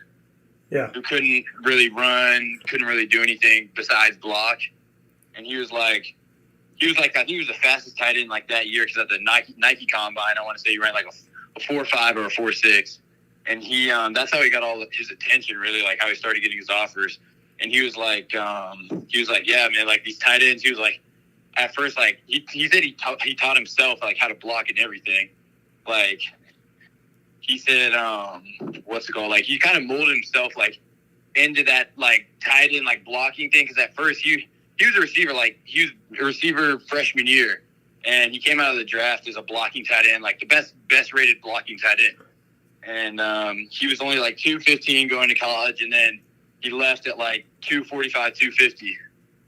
And, he was just saying, like, in college and stuff, they mold your body, they get you right. And he was like, the position now, he's like saying, he's like, all these tight ends are athletic. And, like, he was like, you think about tight end, you really, it's kind of like the quarterback. Like, you have to know everything. You have to know your blocking responsibilities and your receiving responsibilities for routes and stuff. And he was like, and he's just saying now, like, the position's completely different, and how they train and stuff is completely different. But yeah, just like, he probably, like, his upbringing and stuff, he's told me, like, tight end, he was like, that's the position to play. Like, it's like the underdog position, like you said earlier. Like, nobody really plays it a lot. It's kind of viewed as just, like, an extra blocker, not really as important. And he was like, yeah, the game's just changing now. So yeah, that was probably just our upbringing for, like, the tight end position. And that's coming here from Jamie Tremble, younger brother of Tommy Tremble, who we're talking about. Tommy went to Notre Dame, was drafted just a couple of years ago, 2021, in the third round, pick 83 overall, which is awesome for a tight end to be picked in the top 100 picks and to be a round 3 selection coming out of Notre Dame. It definitely says a lot about Tommy, and we know that he was not only drafted by the Carolina Panthers, he's still a Carolina Panther and is, playing in his rookie contract. To see your brother not only get drafted, Jamie, but number one, he played for Notre Dame, which has a lot of notoriety. Then he goes into the draft and he gets drafted at all is a blessing. Getting drafted in the first 2 days, right? Because second day is round 2 and 3. So he gets drafted in day 2, and we go from he had success at Wesleyan to he goes to Notre Dame, reputable school. Then he gets drafted. He gets drafted in the top 100 at 83 overall on day 2. Goes to Carolina, stays in Carolina, and has continued to be there. So there's positive on positive on positive on positive. When you look at your brother Tommy's story, I know you just shared with some things he's told you about the journey and how the positions changed and whatnot. But when you see your brother make it out of the same school you were in, go to college, find success, get drafted, let alone get drafted in the first 2 days, and then still be on the team that drafted him, just what his journey has meant to you. Oh yeah, it's definitely meant a lot to me, and he's given me a lot of guidance on some stuff. Like if I have any questions, especially on blocking, and he's been really inspirational and stuff, like to my journey. And he just showed me really the way of how the NFL is now and how things work, and especially at Notre Dame, he was like, you want to make it, you just got to work hard, to be different. And what he does, what my brother does a lot that people really can see like on tape and stuff and like in practice everything is my brother encourages his teammates all the time. He's always a positive guy. And he was like, yeah, you're always going to be a positive teammate, a positive leader. And it's just going to make you a better football player and a better teammate. You're just going to have more success like overall as a team. So yeah, definitely giving me guidance around that stuff and just being, a good teammate and just working hard, really. So yeah, especially him like coming into his third year, still on the Panthers, just being a good person, doing his stuff, grinding, and just, I'm proud of him really because he's done a lot. So yeah, he's definitely a big inspiration for me. Definitely, especially, with him coming to his third year of the NFL and stuff like that. Jamie Tremble here on Wake Up Call with Dan Tortora coming out of Wesleyan School in Norcross, Georgia, incoming 2024 commit to Syracuse University. So when you're creating your own story and your own unique path, what can you say about who Jamie Tremble is? And obviously you have success in your family and you see what your brother's done and that could positively impact you and all of that. But in telling your own story, what separates you? What makes you different? What can you tell me about Jamie that the world should know about Jamie? Yeah, so I think the biggest difference and like what makes me unique is probably my hard work. Like, I don't really get stuck in like a lot of because like the hype can get to you a lot with like a lot of recruiting stuff and stuff like that and like all the hype and stuff like that. But probably just hard work, like keeping my head low, trying to stay humble. And just like, just being blessed, just every day, just wake up and just like thank God, and, just thank him for the opportunity to be here. So, so probably just like staying humble, hard work, and probably on the football field was unique about me is I'd probably say my play after catch, my run after catch. That's probably what stands out to me like on the field. It's probably my run after catch, which you can probably see on my tape, but. That's probably what's unique about me. And you talked about that, your run after catch, tight end, what people typically think is when the tight end catches the ball, right? Could be big, burly guy, but he's going to catch it, go a couple yards, go down. You talk about your run after catch, just what you could say about what you've done with your body and with your preparation to be a tight end that can catch that ball in any type of scenario and make sure that your yak is going to be a high number at the end of the season. Oh yeah, like definitely working on, block shedding drills because, like after the catch, that's all receiver. Like there's tight end stuff you can work on, but there's also receiving part of the tight end game. So just working on that, and some of it I'd say is just like kind of my natural instincts of like where to be and stuff like that. But I definitely work hard on that. Like every day after practice, if I catch the ball, trying to burst 20 yards just in case, so I'm ready to break a tackle if defenders come at me in the game. So yeah, probably just working on like the little things in practice, and they just add up in the game. And I'll miss I try to break a tackle. My thing is probably since I was little, like my dad taught me, he was like, you can never go down by one defender, so you're always going to make one defender miss. So that was probably my big thing on like yards after catch and stuff like that. And for you, I mean, when you talk about your dad saying, hey, you got to be able to break that. You don't go down on first contact. What can you say about your father's support and your family in general support of what you've worked toward and what you wanted to do? I mean, just the to bring us in, if we were a fly on the wall in the Tremble household, what should we know? Oh yeah, we're definitely exciting. I guess you say exciting. Joyful family. We like to have a lot of fun.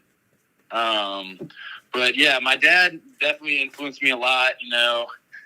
Since I was little, like I used to always go to my brother's little league games, and I didn't have any pads that would fit me, so I'd wear like a big puffer jacket, and then they put like a jersey over it, and then I'd run through like the sign before the game that the cheerleaders were holding, and it was just cool stuff like that. And my dad played football at Georgia. When Kirby Smart was there when he was like a freshman. Just my dad, he's definitely, paved the way. He's coached me from Little League all the way up into 8th grade. And he's always just influenced me just to work hard, just hard work. It's like the only way to make it. You just got to work hard. And he's always influenced me, never pushed me to play. It was always just love for the game. So, yeah, the Tremble household got a lot of love, hard work, and we just love to grind. And you mentioned that your dad played football at Georgia and there with Kirby Smart. Just what has he told you about those days, or have you ever gone and looked up any film about your dad? Oh, yeah, I've definitely looked at some film with him. He was actually showing me a few days ago in high school. He was like, I think he was a class of 89. He was ranked like the 7th best DB in the nation. He ran like a 4.4 or something like that. But so definitely at Georgia, I remember the days because one of his best friends was Terrell Davis and Garrison Hurst. So those were definitely some of his best buddies there. And we talked to Garrison a lot, and I used to hang out with him a lot growing up and stuff like that and his kids. And, so it definitely brought me through the experience of, what it's like to be in college and stuff like that, and grinding, playing football, and just like what it was like back then too, like difference. Because he played in the NFL for a few years. Like it was a short NFL career because he had a shoulder problem, but he played for about, I think, two or 3 years. And he played for like the Browns, Cowboys, and Eagles. But he was just talking about like different guys he saw in like the NFL legends, the Hall of Famers and stuff, like Michael Irving and stuff like that, and Emmitt Smith, just like how they worked. And like he just told me how it was and like how different they were and why they were legends. So it's just cool stuff. It's cool stuff. He was telling me like inside stuff that like nobody really hears about a lot. Yeah, you just kind of threw it out there like it was not. Oh yeah, we talked to Terrell Davis and Garrison Hurst. It's not a big deal. Just family friends. Cooling out with the guys. I mean, bring me into. I mean that's. I don't know if this is what you grew up with, so this is what you know. But Jamie, that's not normal human life. Okay, that a lot of people don't talk to these incredible football players, and in this case, awesome running backs, and Super Bowl champion caliber people. Terrell Davis and Garrison Hurst. When you've gotten to speak with them, bring me into that. What's that been like? And you said Garrison that you spent a good amount of time with, so I'd love to hear more about that.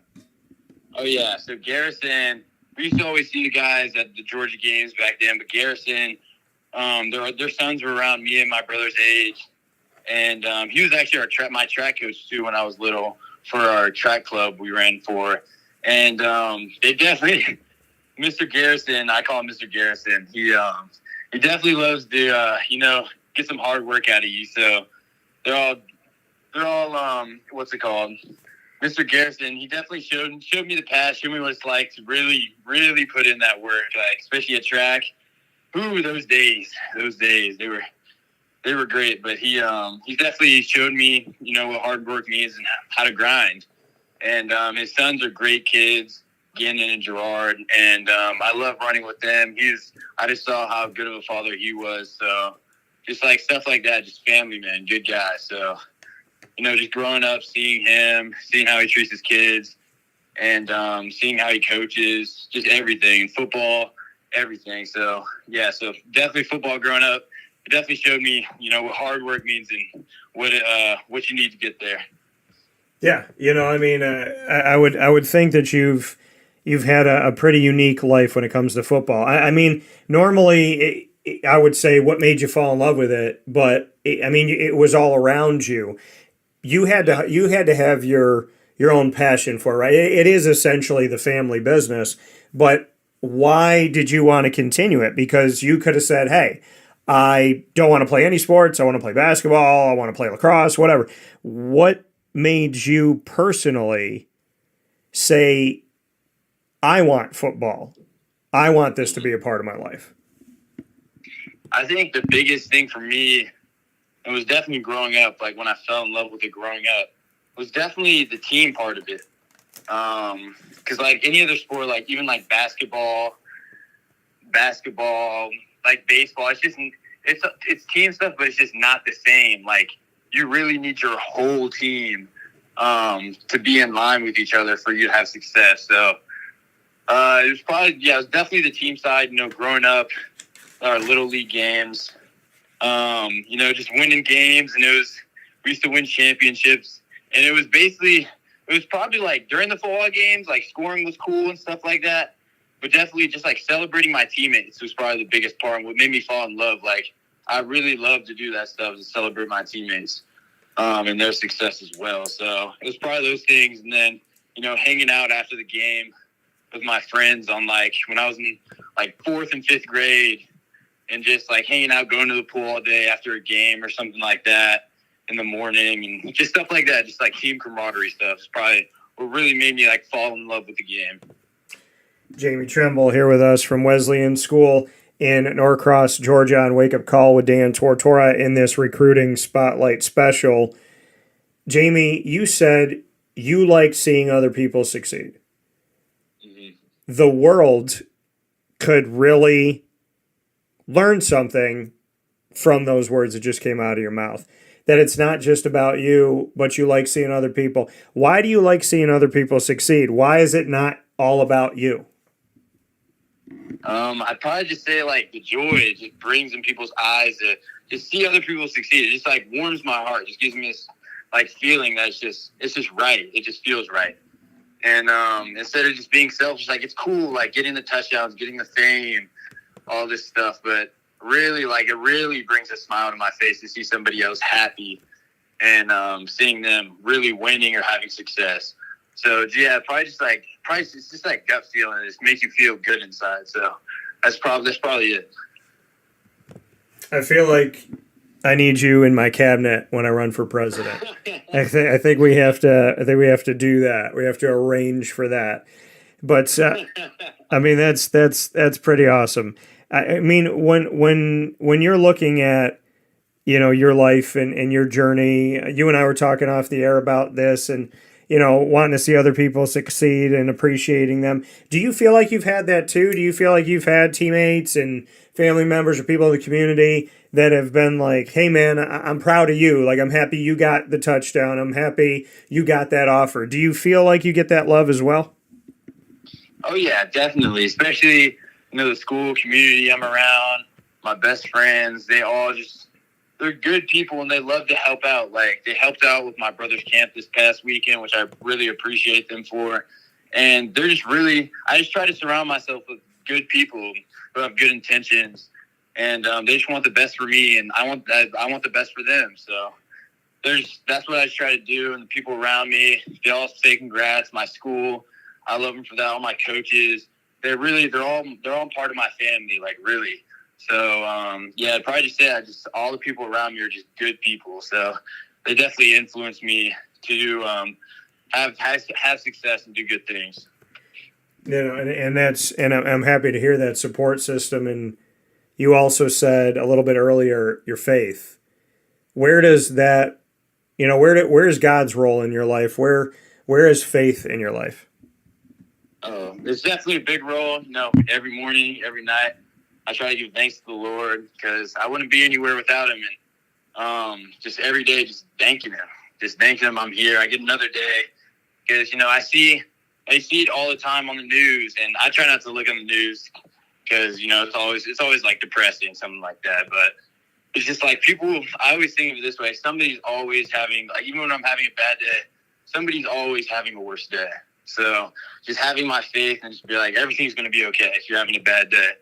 And just trying to be like, just believe in God and just thank him every day for the opportunity, and just read your Bible if you're feeling bad or you're feeling down. It's always gonna help me. It's always gonna help everyone. It's always helped me when I'm feeling down. It just makes me feel good, and I just use it every day in my life.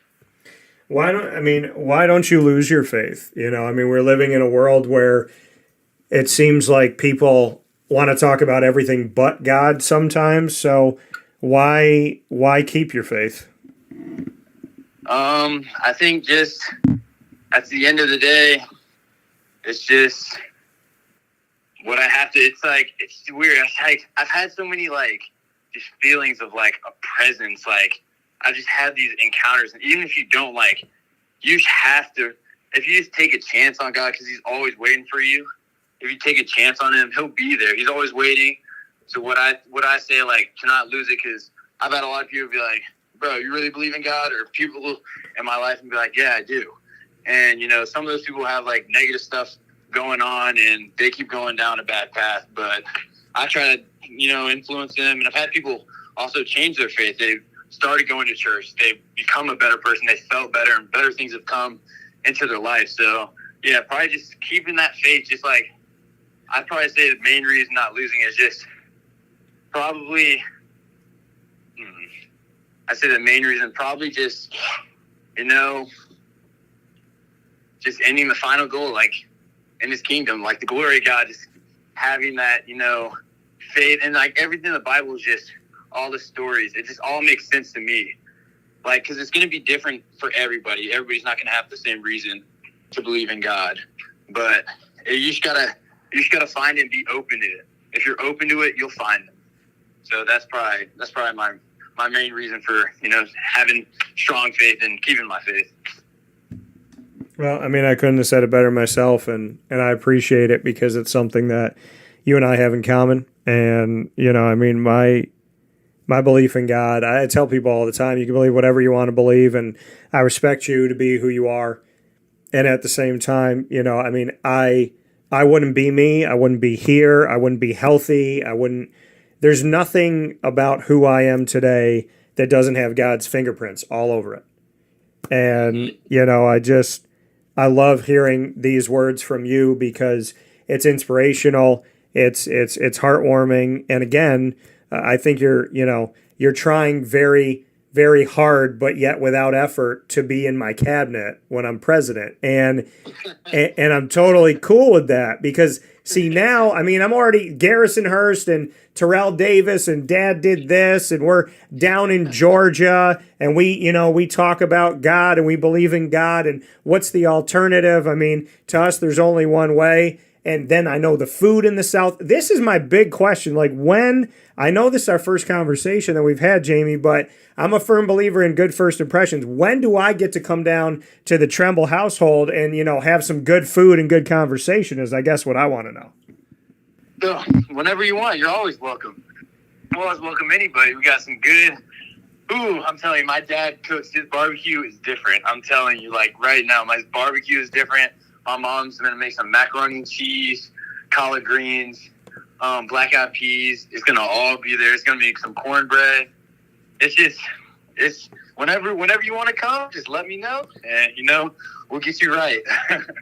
I was like, don't threaten me with a nice time. So, I mean, that sounds awesome.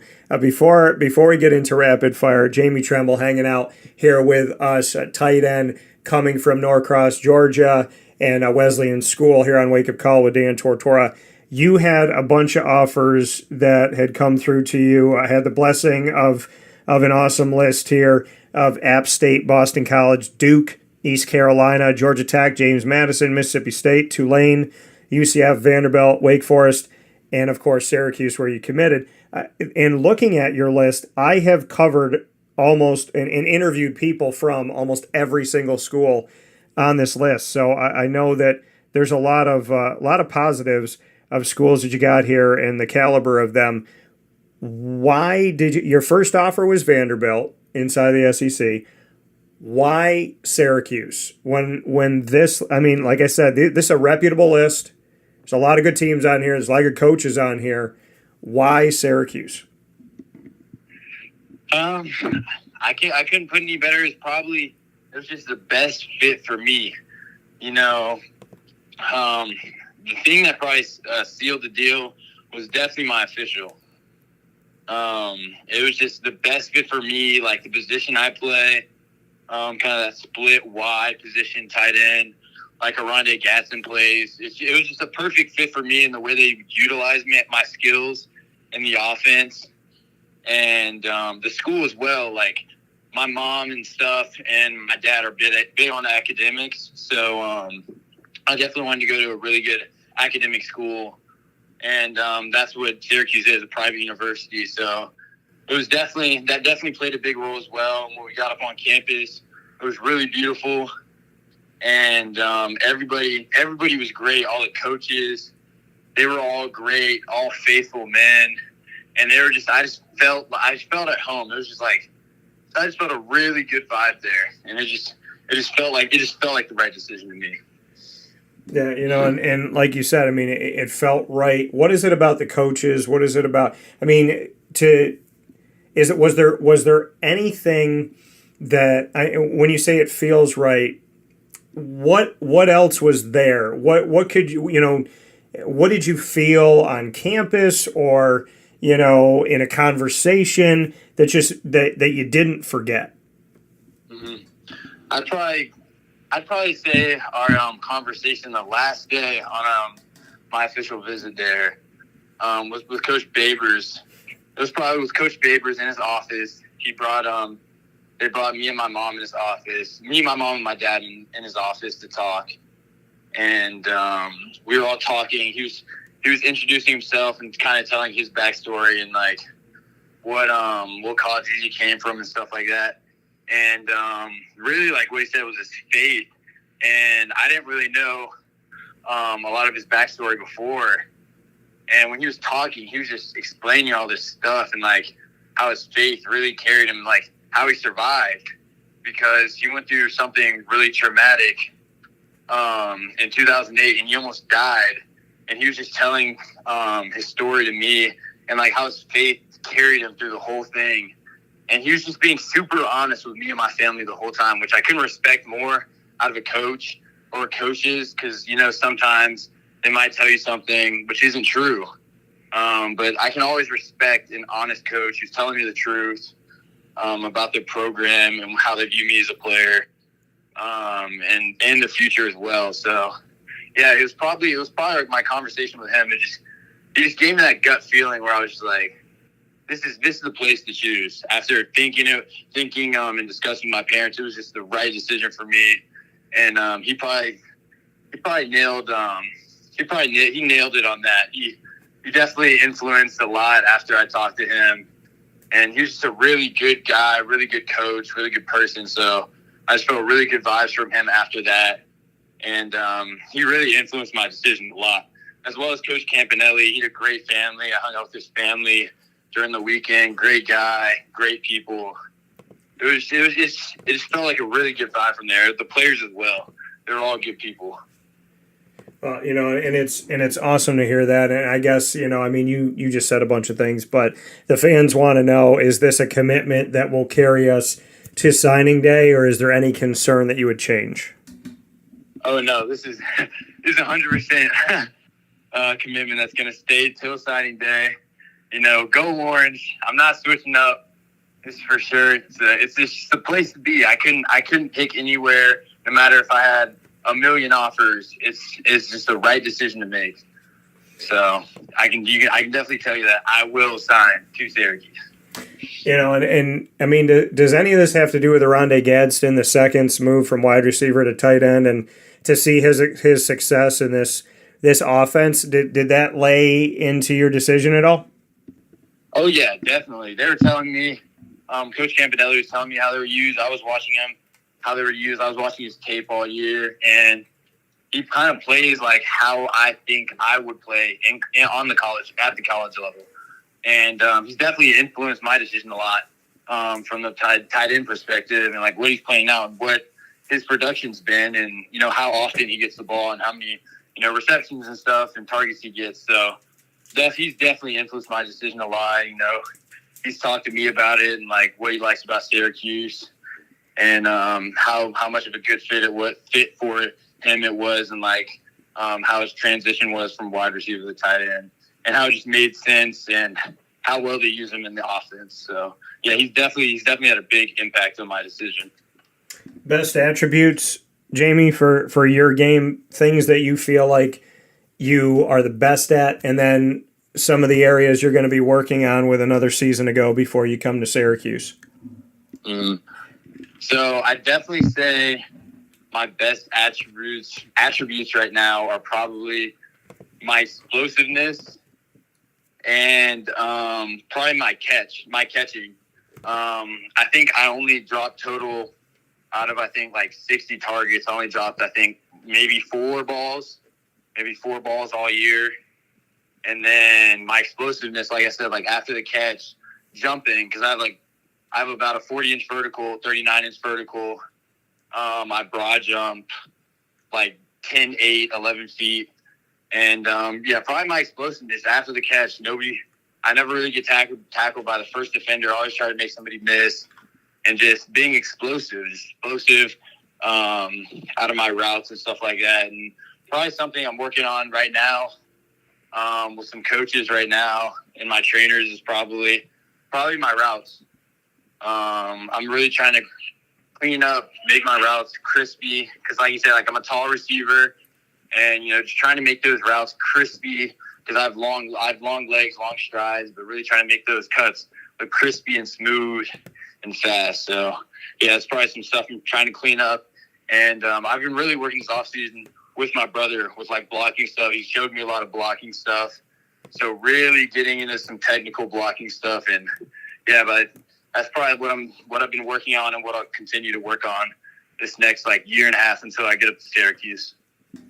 I love it. Appreciate it. And definitely am happy to see this and definitely going to be checking up on that progress as we move forward. It is time to play rapid fire on Wake Up Call with Dan Tortora. So Jamie and I are going to put each other on the hot seat. Jamie, I'll ask you first so you know what it sounds like and what you can expect here. So if you came out onto the field to one song for the rest of your life and it could never change, what song would it be and why? Probably this. Oh, it's hard. Probably, I'd say Broadway is one of my favorite artists right now, rap artists right now. I'd probably say The Greatest by Broadway. Yeah, Greatest, yeah. Whew. Okay. That's my go-to pregame song. All right, fair enough. Is there a reason why? I'd say it's just he kind of just tells a story during that his upbringing. It's just like it always gets me going, gets me super pumped up, and ready to play, and gets me locked in. All right, fair enough. What's your first question for me? All right.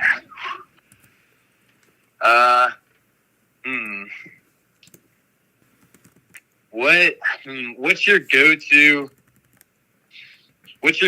food on a Friday night?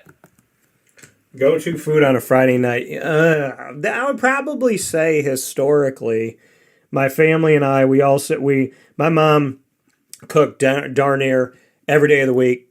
She cooked Monday through Thursday, Saturday. During the summer, my dad would cook out, on the grill. And then Sunday, my mom would cook too. So Friday, we would go out. We usually get pizza. So I'd probably say my Friday go-to would be some pizza and wings, for sure.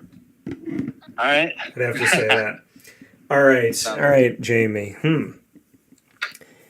If you could travel anywhere in the world that you've never been, it's a 3-part question. You're going to go somewhere in the world you've never been. Where do you go? You can take one person that you know, and you can take one celebrity. What is it? Paint the picture for us. I'd probably say Dubai. I'd probably say Dubai with my best friend Dominic. And then I'd probably take celebrity to Dubai. If I take celebrity, probably Drake. Okay. Why Drake? He's one of my favorite artists all time, and if I had the chance to go on a trip with him to Dubai, that would be crazy. So, yeah, probably Drake. That'd be crazy. Okay, all right, fair enough. What's your second one for me? Second one, probably Bali. Yeah, I'm thinking, and then I'd probably bring I'd probably bring I'd probably go with my brother, honestly. I'd probably go with my brother to that one. And celebrity, I would probably bring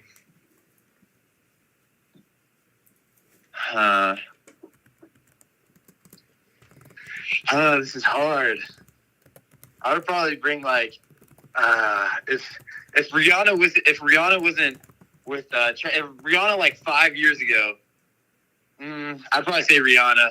That was like my celebrity crush since I was growing up. Okay. Rihanna. All right. What's your question for me?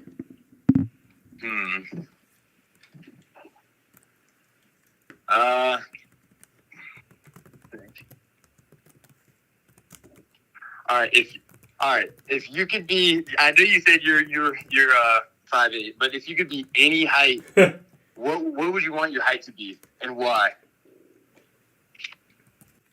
I mean, I guess I'd want to be 6 foot something. I mean, I'd probably say 6'5", because I've always been able to shoot, play basketball all my life, and I wanted to play D1, wanted to play at Syracuse, my hometown. So, if I was, and then I wanted to go play for the Toronto Raptors. So I'd say 6'5", make me a combo guard, let me go to work. Yeah, because I feel like if you're any taller, it's kind of hard. Life is just hard if you're taller than that. Yeah. You're 6'6", 6'7" plus. You can't really fit into anything. It's kind of a hard life. But yeah, 6'5", you'd be a combo guard. Yeah, that's a good answer. Thank you. I appreciate it. All right, my last question for Jamie Tremble is, I like the superhero one because I like living in the world of the superheroes and I like creating. So if you could be any superhero, two-parter, what superhero would you be? And if we were making a movie where you played this superhero, what villain would you want to face? I'd say I'm going to have to go with my favorite movie of all time, Spider-Man. Okay. Ooh, he's my guy. I probably want to have Spider-Man's powers, swing webs. Ever since I was a little kid, he was just the coolest superhero to me. But yeah, I'd probably say Spider-Man's powers, and then movie. I'd honestly just have to go Spider-Man movie too. Villain. Probably Venom or Doc Ock. Okay. All right. So I'm gonna paint you a little picture here. I've been a Spider-Man fan my whole life. Spider-Man's my favorite superhero of all time. Venom is a close second to Spider-Man, and I was an extra on set in The Amazing Spider-Man 2 with Andrew Garfield. Are you serious? Yeah. Oh my gosh, that's crazy. What? Yeah, and I have every intention of making a Spider-Man movie someday. I would love to be a screenwriter for one of the upcoming films. That would be insane. I would be full in support for that. Shoot, I'd start something, a little thing on all of my social media and everything to get that started. That would be crazy. Oh my gosh, that's amazing. How was that being on set? It was really crazy. I mean, we were the first team with all the main actors was in New York City, and then we were in Rochester. And so, being an extra, there was 200 of us. And I mean, you're on this, they took out all of Main Street. We had badges that had the name of the movie, but it was a different name. So people couldn't know what we were doing. So we had this fake name of the movie, and you're wearing this badge and you're driving on set. And when you drive on set in the morning, there's some fog, and you're driving on, and there's a car flipped over from yesterday that's on fire, and they got the 18-wheeler in the middle of the road to start off from where they left off. And I mean, I just remember driving in slow motion, looking around going, don't ever forget that you're on a movie set right now. And for Spider-Man, your favorite character of all time, you're on a Spider-Man movie set, and you're doing it. You're in it. You're a part of this. And yeah, I mean, it was so crazy. And I would like to think it's only the beginning.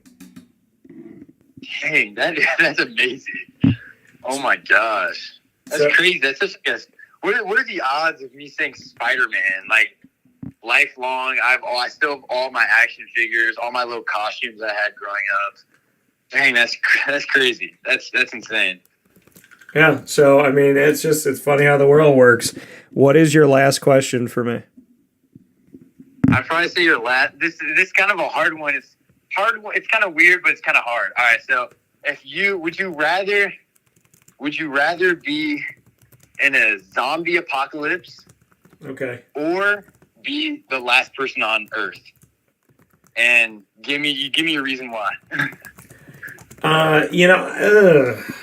That's tough. I don't think I'd want to be alone. So, I don't think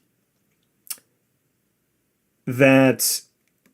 Yeah, I don't know if I'd want to be the last person on Earth, because then I'd be by myself. So, I mean, I guess I would be in a zombie apocalypse, which I've kind of thought about before, and how I would be. I've dreamt about it. I've watched a lot of The Walking Dead. I need to learn how to use a crossbow. But, I mean, I guess I would be in a zombie apocalypse as long as there's other, human beings alive. But I don't know if I'd want to be the last person. That's just eerie. But there are times, I will tell you this, Jamie, there are times, as you'll learn as you grow, and hopefully you won't have to learn from as many crazy situations as I did, but when you date people in today's America, sometimes it makes you want to be the only person on Earth. So I will tell you that. So with that being said, Jamie Tremble, Wesleyan School, Norcross, Georgia, awesome story, committed to Syracuse. He's all in. He said there's no way he's not signing with the Orange. 2024 incoming class. This was so much fun, man. I mean, I love my job. I do what I love, and I love what I do, but it's because of people like you. And from Spider-Man to God to support to just kindness and generosity and just everything, and humbleness that you have as well. This has really been one of the most fun conversations I've done in a really long time, and I'd love to have you back on the show. Oh yeah, definitely. I appreciate you a lot for having me on here.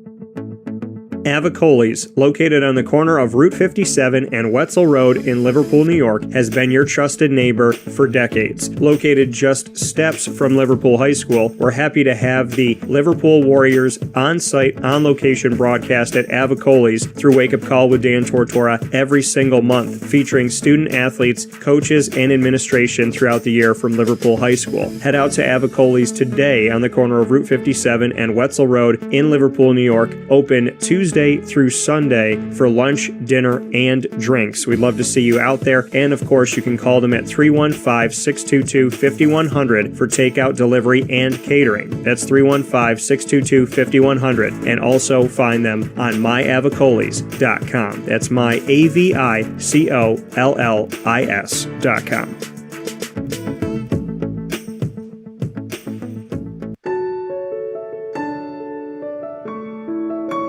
Having peace of mind when you're out of town that your furry-loving friend is safe and sound means taking them to Canine Campground, because we all know that when it comes to the love of our pets, it goes well beyond the call of duty to make sure they're safe and sound. Right, Lily?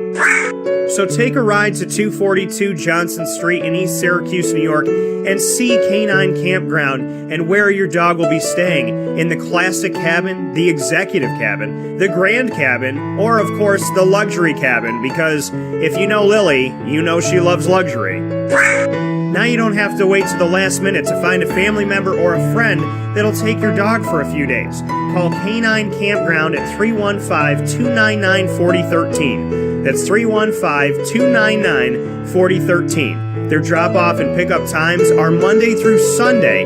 Check K9campground.com for more information. That's the letter K, the number 9, and campground spelled with a K.com. K9campground.com. When you're going out of town, bring your dog to Canine Campground.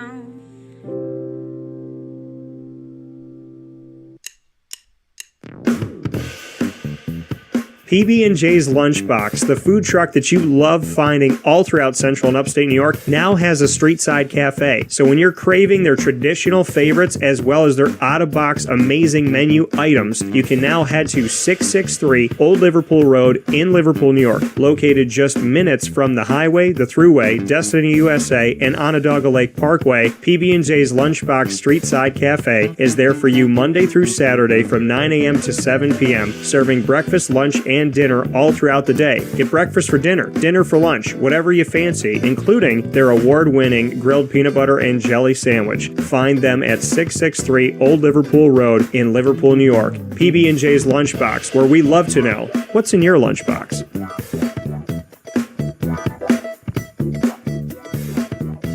This is a special message from 317 at Montgomery restaurant owner Joel Carpenter. Open Tuesday through Saturday for your dining pleasure on 317 Montgomery Street in Syracuse, New York. We wanted to be a part of the resurgence of Syracuse. We saw a lot of money being put into bringing people back downtown and thought that, we'd like to be a part of that.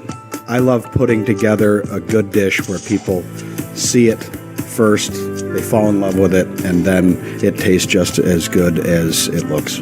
We want to provide the best food in Syracuse that we possibly can, and we want you to leave here talking to your family, your friends about what you had to eat first and foremost, but also our service, and to walk out feeling like you're part of our family.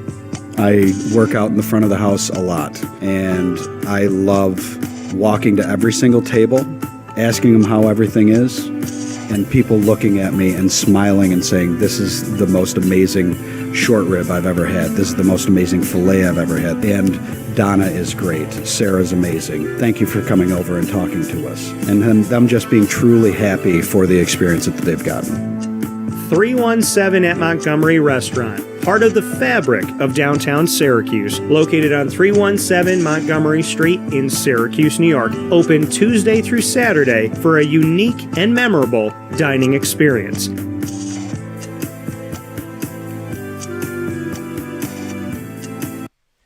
Welcome back here to Wake Up Call with Dan Tortora, where sports meets life. Appreciate you being here every Monday through Friday from 9 a.m. to 11 a.m. Eastern Time. And thank you so much for connecting with the show on all of our social media, Facebook at Wake Up Call DT, Twitter at Call DT, and Instagram at Wake Up Call _DT. And of course, you're here with us on the live feeds that you can bookmark, save, subscribe to, and keep. You can subscribe to Wake Up Call on YouTube, as well as follow us on Facebook and follow us on Podbean.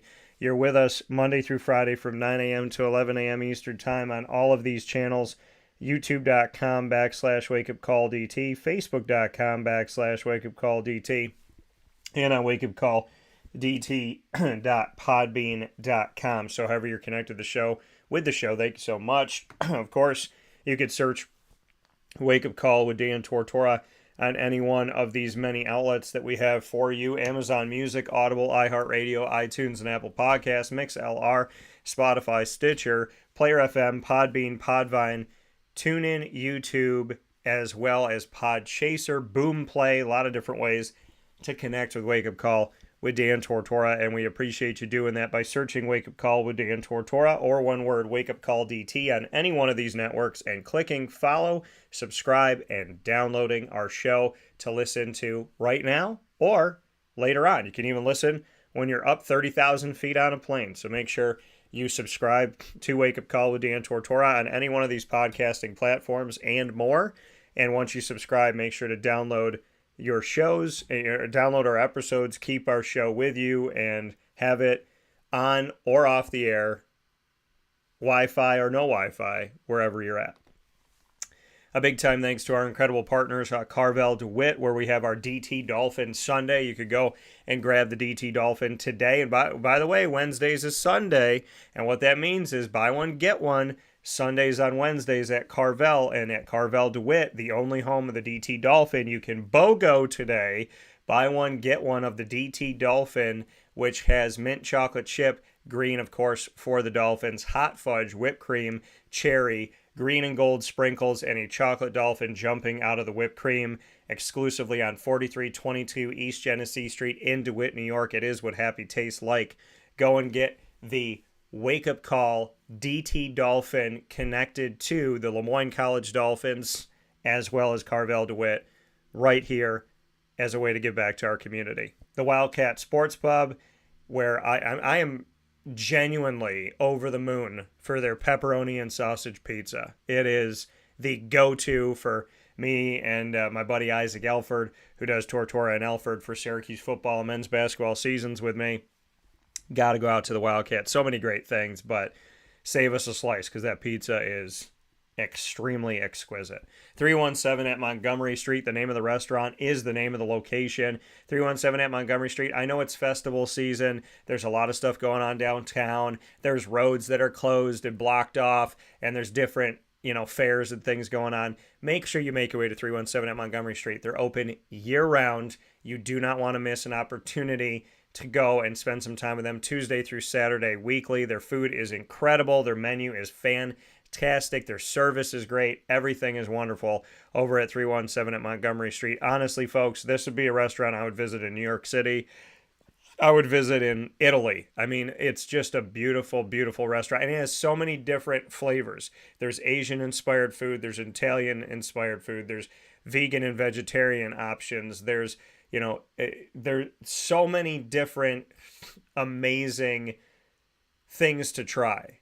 And everything I've had in our Downtown with Dan series has been unique unto itself. And I have so many favorites from that. So go to 317 at Montgomery Street. Don't let the festival season fool you. They are open.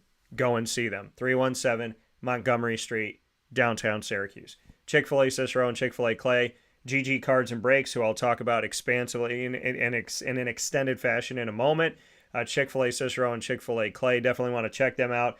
Run by the fantastic brother of mine, Jimmer Sikowski, who I am so incredibly thankful for. And he's just a wonderful human being. I can't thank him enough for helping me to make a dream come true and working with Chick-fil-A. Many, many thanks. We were total strangers when we met to work together. And from working together and being around each other over the years, he's not only become a friend, he's become one of my best and nearest and dearest brothers. And I love his team. I love the people there. Chick-fil-A Cicero and Chick-fil-A Clay spoil me like crazy, and I can't thank them enough for that. Canine Camp Dog Daycare and Canine Campground Dog Boarding for short and long-term care for your furry loving friend. The dog daycare there for daily care for your dog.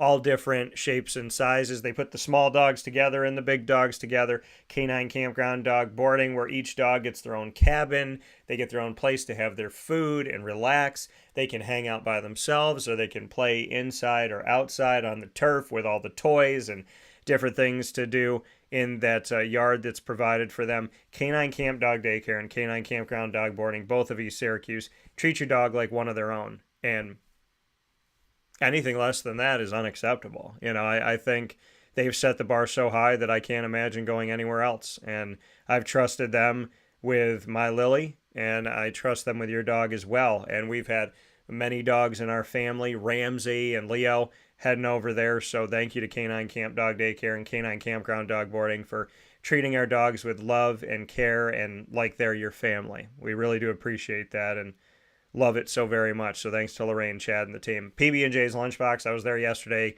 getting their shrimp tacos. Their food is incredible. I have not had anything I don't like at PB&J's Lunchbox. I try and I try and I try. The food is great. People are like, what do they have? They have everything. They have so many different types of food. They put their own spin on everything. They'll take something traditional and make it just a little tweak, little unique that lets you know that that's their flavor, that's their dish, that's their spin on it. It's like it's like graffiti art. That's what PB&J's Lunchbox is to me. It's like graffiti art. It's unique, it's beautiful, it's colorful, and it's so special. It's a one of one. That's how I see PB&J's Lunchbox. So go see their food truck. They're all over the place. They're in Great Northern today on Wednesdays, and they're all over the community. And, of course, their cafe is on 663 Old Liverpool Road in Liverpool, New York. A big-time shout-out to Mother's Cupboard, the home of my own breakfast sandwich. I can't even believe I get to say that. because Mother's Cupboard is a staple. They've been synonymous with Syracuse for a long time. People that have never been here are like, I got to go to Mother's Cupboard. When you walk into Mother's Cupboard, in the center, right above them cooking, is a picture of my Cuse McMother sandwich that I created with Pete Green. And I'm so incredibly humbled and honored and grateful and appreciative of their team. The Cuse McMother's been selling since the day we put it out there, and the picture, before we even had a picture of it out there. And now you could go in, you could see the sandwich board and get information on the show, to listen and to watch. The Cuse McMother bacon, egg, and cheese inside of 2 pieces of French toast. Pick it up and eat it like a sandwich. Cut it up with syrup and have it that way. Some people put sausage on it. Go out and get the Cuse McMother today. It is every bit of good, and it's not too filling. It's just enough, and it carries all of the flavors that you need. Because I can never decide between sweet and savory for breakfast. That gives you both. It gives you a bit of everything. That's what Pete said. He's like, when people come in and they go, I can't decide what I want, he's like, well, get the Cuse McMother and you get it all. So thank you to Pete. Thank you to Amy. Thank you to everybody that's helped me to have this sandwich and been so supportive and amazing about it. My buddy Rob Drummond, another brother of mine, who went out there and he got it 2 days after we unveiled it. He went and got it again. He's like, man, this stuff is good. And he put out a post about it and everything. And Rob doesn't do anything that he doesn't mean. So, and I didn't even know he was going, and I didn't know he was doing it. So thank you to Rob and Trish for that. And Mother's Cupboard, 3709 James Street in Syracuse. Great Lakes Honda City. It's where I get all my Hondas. I've appreciated them for over a decade. They've done right by me. I love Honda. Specifically, I love going to Great Lakes Honda City, which is Honda City of Liverpool is what many people came to know it as. Great Lakes is the name change this past year. So make sure you go out there today and find your new ride, your new whip. And, of course, a big-time shout-out to, I just wanted to say new whip, big-time shout-out to Pizza Man. Pizza Man has just been a wonderful partner in everything we've gotten to do with the Baldwinsville Bees throughout the year, as well as our Off the Rails with Al, featuring Al Romano, who won a college football championship, national championship with Tony Dorsett at Pittsburgh, went on to play in the NFL. We do so many cool things there. We do our NFL draft party there. We do our March Madness unveiling of the bracket there. Pizza Man's become a home of so many wonderful things that we get to do, and I feel very, very privileged to work with Pizza Man. I want to thank them for that.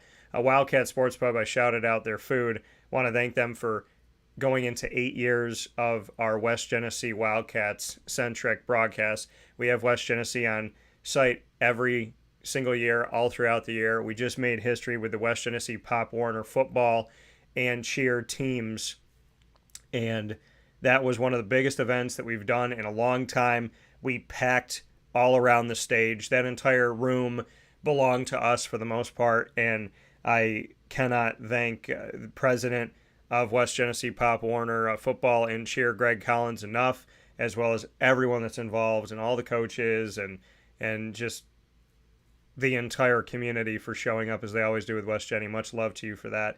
Avicoli is where we get to feature our Liverpool Warriors every single month. I want to thank Ari Lieberman, Dan Henner, and everyone there. Ari, Dan, we just made history in our most watched Liverpool Leadership Lounge ever, and it was tremendous. A lot of information in there. You don't want to miss it. We feature their teams all throughout the year. We have wonderful conversations with Liverpool athletics, and it's been so much fun to see them grow and blossom and do amazing things. Avicoli is a tremendous place, and it's right down the road from Liverpool High School. You can walk there. It'll take you a couple minutes from campus at Liverpool, and I say campus because they've done so many renovations that they look like a college right now, which is a huge, huge, huge thing for Central and Upstate New York, a big selling point for kids in the community. So thank you to the work of Dan Henner, as well as to everyone involved with Liverpool and the Central School District, and of course Ari Lieberman. Big time thank you to all of you. GG Cards and Breaks, like I mentioned, I'll talk about them in a second. And actually, we'll do it right now because I have no patience. I want to do it. GG Cards and Breaks. Like, comment, subscribe. GG Cards and Breaks here with us on 639 Delmar Place in Syracuse, New York, right off of Teal Avenue. They are the place for sports cards, for single cards, for packs, for boxes, and so much more. They have a wall dedicated to NFL, MLB, and NBA teams. So you could walk in there, a Golden State Warrior, Dallas Cowboy, and Boston Red Sox fan, and you'd be able to find cards on all of them. The opportunity to find autographs and inserts and relic cards and numbered cards. So many great things at GG Cards and Breaks. I love going in there. They spoil me with all their awesome product. I just went to their trade night and it was fantastic. And I'm going to be doing another box break today of more 2022 Panini Select. And it's going to be presented by GG Cards and Breaks. So stay close to our social media to find out what I got. Very excited to do that and to share that with the community. GG Cards and Breaks 7 days a week, Monday through Saturday, 10 a.m. to 6 p.m., Sunday, 10 to 5. Get out there today to 639 Delmar Place in Syracuse, New York. And of course, we are the exclusive multimedia marketing partner of your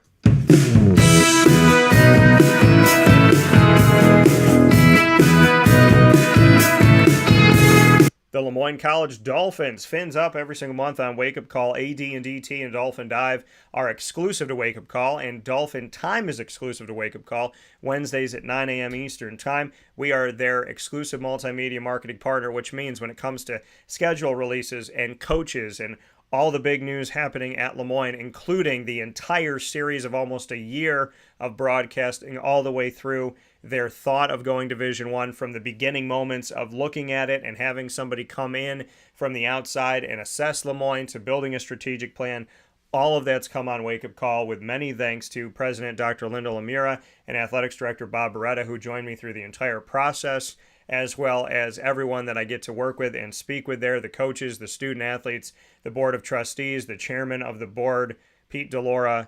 So many thanks and so much gratitude for LeMoyne. You can find our content by going to the LeMoyne tab on wakeupcalldt.com, subscribing to youtube.com/wakeupcalldt, and joining us Wednesdays at 9 a.m. for exclusive new content like today's broadcast, where Bob Beretta unveiled another piece of the schedule that was not known to the public, that LeMoyne men's basketball will be on the road at Army West Point in a non-conference game this December. For more information on LeMoyne, always go to LeMoyneDolphins.com, and as always, fins up.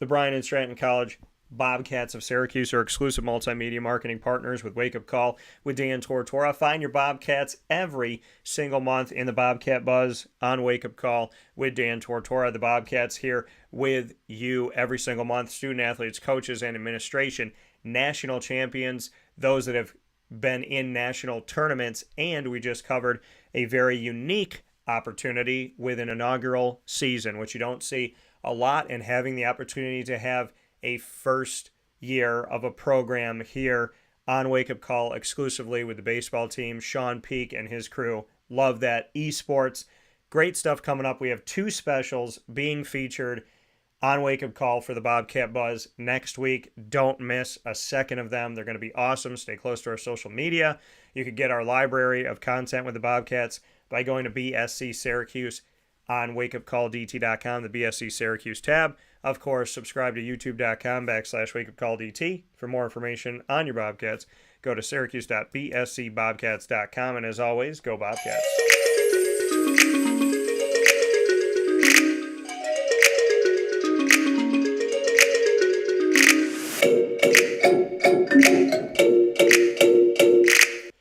Alfred University Saxons are exclusive multimedia marketing partners with Wake Up Call with Dan Tortora. The Saxons come to you every Monday at 10:30 a.m. Eastern Time in an exclusive spot only on Wake Up Call with Dan Tortora, reaching all around the world with their message from the Saxons and their incredible stories that they have to tell.